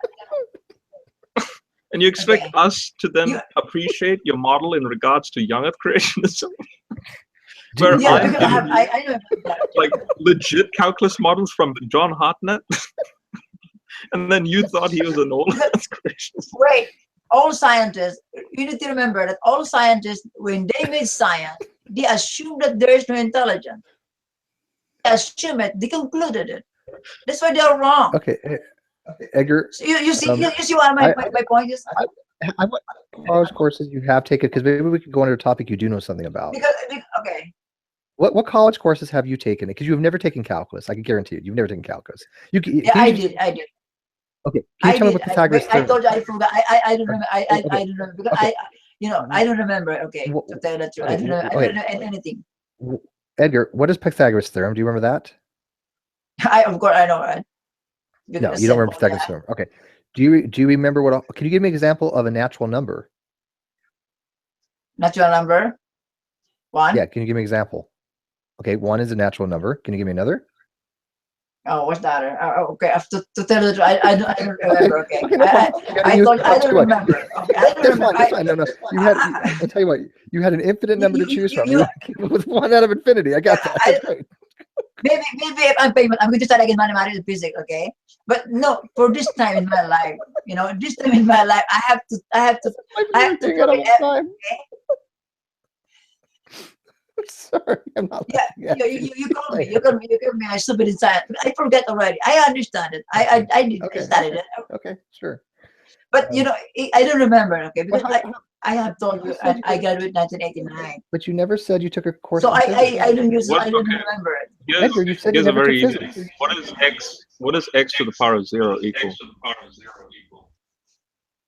1. Oh, was that a lucky guess? Yeah, Frank, you're right. By the way, dy dx x squared plus x. I studied 2x plus 3x squared. Yes. If you are going to bring me to school again to remember, I remember it. Oh. Okay, look, but that's no excuse, Edgar. I took calculus. Oh my God, 25 years ago, and yet Frank Dunley just put a differential, or not a differential. He did a derivative formula that even I could solve in my head. But you use it, right? You sometimes use it, right? No, I've been out of science for freaking decades, but I remember basic calculus. I know that the derivative of x squared has to be 2x. I don't remember that. Okay. I thought I don't remember. Okay, I am the person. Do you know what the, I am the person. Do you know what the derivative of any constant is? Yeah, I don't remember to tell the truth. Oh, Jesus Christ. Because you know, my understanding here is that nil. if I'm going to stop, can I speak? Yeah, go ahead. If I'm going to solve into this my goal in my life is if I'm going to solve into this kind of in erroneous science. I mean, because science and mathematics are the same. Okay, I know about intelligence. Okay, so if I'm going to follow the usual flow of our society about science and physics, I will never discover intelligence. That's why what I've done is I just to get out of the system, look reality, and find the topic of intelligence. I've written that in my book because you know I told you there are many good scientists, good mathematicians, good engineers. I know that, but for me, because I have my goal. My goal is to understand that intelligence. That's my goal. Edgar, but you failed. I don't remember. I don't use that. Edgar, you know, I'm going to put you out of your misery here because you and God bless you for coming in and thank you very much. And we're going to have you back because I swear to God, you're going to be my favorite guest of all time. Yes. Sorry. You recognize, okay, that you have no idea what you're talking about. We do recognize that you've never campus. You've never taken a physics course or a maths course. You were honest enough and said you've never taken a physics course. That means you do not have a degree in civil engineering. Now, I want to bring it back to what General says, because I think this is critical. General is a well-established theist in our community who we respect. We don't always agree with him, but we respect him. Okay. Earlier, you need to take heart. What you're doing to theism and what you're doing to Christianity by portraying yourself with credentials you do not have, by violating the 9th commandment, by lying to people, service not to only your beliefs, but to the God that you claim to believe in. If God does exist, he's not happy with somebody using his name to lie to promote a message. Because what that does is has negative connotations and it actually draws people away. More people are led away from theology and religion and God because of people like you than any theist on the planet. It is because of young earth creationists that continually lie, continually misrepresent science and their credentials, that atheists become stronger in atheism, and that people that are on the fence will become atheists, and why theists lose their religious beliefs. Now, with that, I'm agnostic. Okay, I don't have a problem with people becoming atheist because of what they see. General does. General takes it very seriously, and as somebody I respect, I see his outrage when people like you claim to know things you don't really know. And I'm gonna let General chime in on that because I can sense he's outraged by this. Can I speak? Okay. Yeah, let General. You know, General, do you want to add on to that real quick, or? Well, yeah, you said it perfectly. Like, in a way, I was angry earlier, and then it subsided into laughter, and then you reminded me of that again. So, I'm okay. So, Edgar, I'm not going to say this in a very angry tone. I'm just going to say this in a way of pleading, I guess, from I guess another Christian friend, brother, you need to take stock of the ambassadorship of Christ. When Peter says to have a apologia, to have a defense of the faith that you have, or when Paul says, when you offer your bodies as a living sacrifice, and then in the Greek, this is your scientific worship. Are you, because if Jesus is the logos of the sciences, if Jesus is the word, the logos, and if he says the truth shall set you free, are you demonstrating Jesus in your mannerism right now? I don't think so. What you've done is you've established complete doubt, and you've basically, in fact, you know, if an atheist is going to be consistent, they shouldn't even be blaming Jesus for this. But for those who don't see it that way, what you're doing is you're driving them away, and then it's all the more you're going to have theists like myself, if, say, in future debates, they don't know who I am, but the immediate thing that will be planted in their mind is, oh, remember that Edgar guy? Well, what if General is just another one of those typical Christians? And it just adds to the friction. Yeah, I'm gonna give Edgar the last word. I'm gonna be ending this right after Edgar's done. By the way, I had to remove Nelson because he's asleep, and I don't want him to hang out here, you know, when we're off air. But I do want to end this soon. I want to thank, you know, Mr. Intelligent for coming in, and we will do this again next week. But the topic is going to be evolution and young Earth creationism. Is that fair? Or actually, I'm gonna have scotch because I'm gonna have to, because I can only take so much. But I'm gonna have to. I'm actually gonna break down. Yes, I'm gonna use some of my Patreon to go buy a bottle of booze. I'm sorry, guys. I can only take so much. Love you guys, but damn. But anyways, on that note, I'm gonna give you about 2 minutes to say whatever you want. Nobody's gonna interrupt you. You can do your summation. But I do want to thank the people that have supported my channel. I do want to ask somebody, and I don't remember who it was. Maybe it was Shar. I don't remember. But somebody said they do have a used monitor. Somebody is sending me a monitor. Nelson is actually giving me a nice like 22-inch monitor from Amazon. Thank you very much for that, Nelson. When you get coherent, because you're drunk off your ass. But I do want a secondary monitor for another laptop that Jake had donated. It's a little Dell that actually better than the one I have. And so if I just get like a $20, something at $20 or less for shipping, if you have an extra monitor, somebody that's a 17-inch, because I want that for gaming. I'll be honest with you. The big monitor is not going to be really great for gaming. It's actually being used for video editing, but I do want something for gaming that's smaller. It's like a 17-inch, 17.1 inch. So if you have a small 17.1 inch monitor that you're willing to ship, I will pay for the shipping, and there's no negotiation on that. I will reimburse you for shipping. That's something that I have to do regardless of your support of my channel on the Patreon. I just feel that shipping should be reimbursed. So if somebody lets me know, well, Shark says I know I can buy one for $50, but you know what? I don't want I just really, they really ship for $50? Really? Ooh, that really how much they cost to ship? Yeah. Okay. Well, never mind then. You know what? Then I'll just use the Patreon I have, and I'll just maybe get a secondary one that's like for $50 or something. Just a secondary monitor for the gaming. But anyways, I have a wish list up. Thank you for donating to my channel. We graciously for the mic and the system computer. But like I said, I have some other minor stuff in there. But with that, thank you, Mr. Intelligent Design. I'm going to leave it to you. Go ahead and get your last word in. I'm going to give you 2 full minutes of your own time, and you can say whatever you want. Okay? Okay. Well, I have said that I discovered the real intelligence. Whether you will believe it or not, I don't care. Okay? Because what I've found, what I've seen, what I've read in my science book, I know that it's everything. And the only thing that convinced me that I'm wrong, if somebody in this universe could tell me what is an intelligence, show me by math. The same thing I do, make an experiment that's better than me. Okay? Because you know, I'm not a perfect person, okay? I have told you I'm do it alone by myself. I'm not funded by any government. That's why, but I have science. I have a confidence. The reason why I have a confidence because I had an experiment. So if you're a Christian and you're offended with me, I don't care. Because that is reality. You can prison me. I don't care. Intelligence is there. I found it. What's wrong with that? That's okay. For me, it's okay. And I know about science. I know about the Bible better than you. I have explanation in my science book better than everything. I think I can explain more because intelligence opens our eyes about reality, about God. That's why I don't even bother. You can call me stupid, moron, whatever.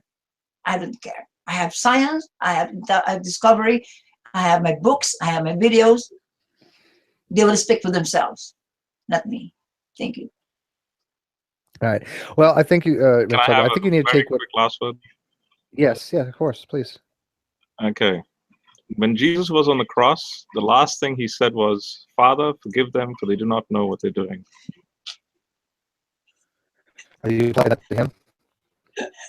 Yeah, directing it to him. Yeah. Yeah. I was going to say that. Okay. Edgar, I really hope you take what we said to heart and take all these criticisms people are leveling at you.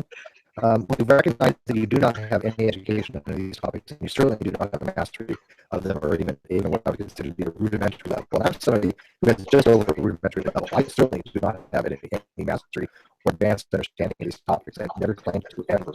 I have a lot of education, but like you, I've forgotten. I have a lot. Your mic is like a robot. Oh, sorry. Is it? Yeah. Oh my God. Sorry, I'm on a laptop. I'm talking on myself. I'm just an old laptop is my monitor situation. But I just wanted to say that I forgot an awful lot too, and I'm certainly not somebody who's an expert in any of these topics. But I have a rudimentary level of understanding, which is far greater than what you've demonstrated in your record. So I hope you take what General says as a heart. You mislead people by explaining you have accreditations you don't have and knowledge you don't have. It's doing a disservice to the God that you promote. But anyway, we will talk about the creationism and evolution next time you're here, maybe next Thursday or Friday, and I will let the live feed know.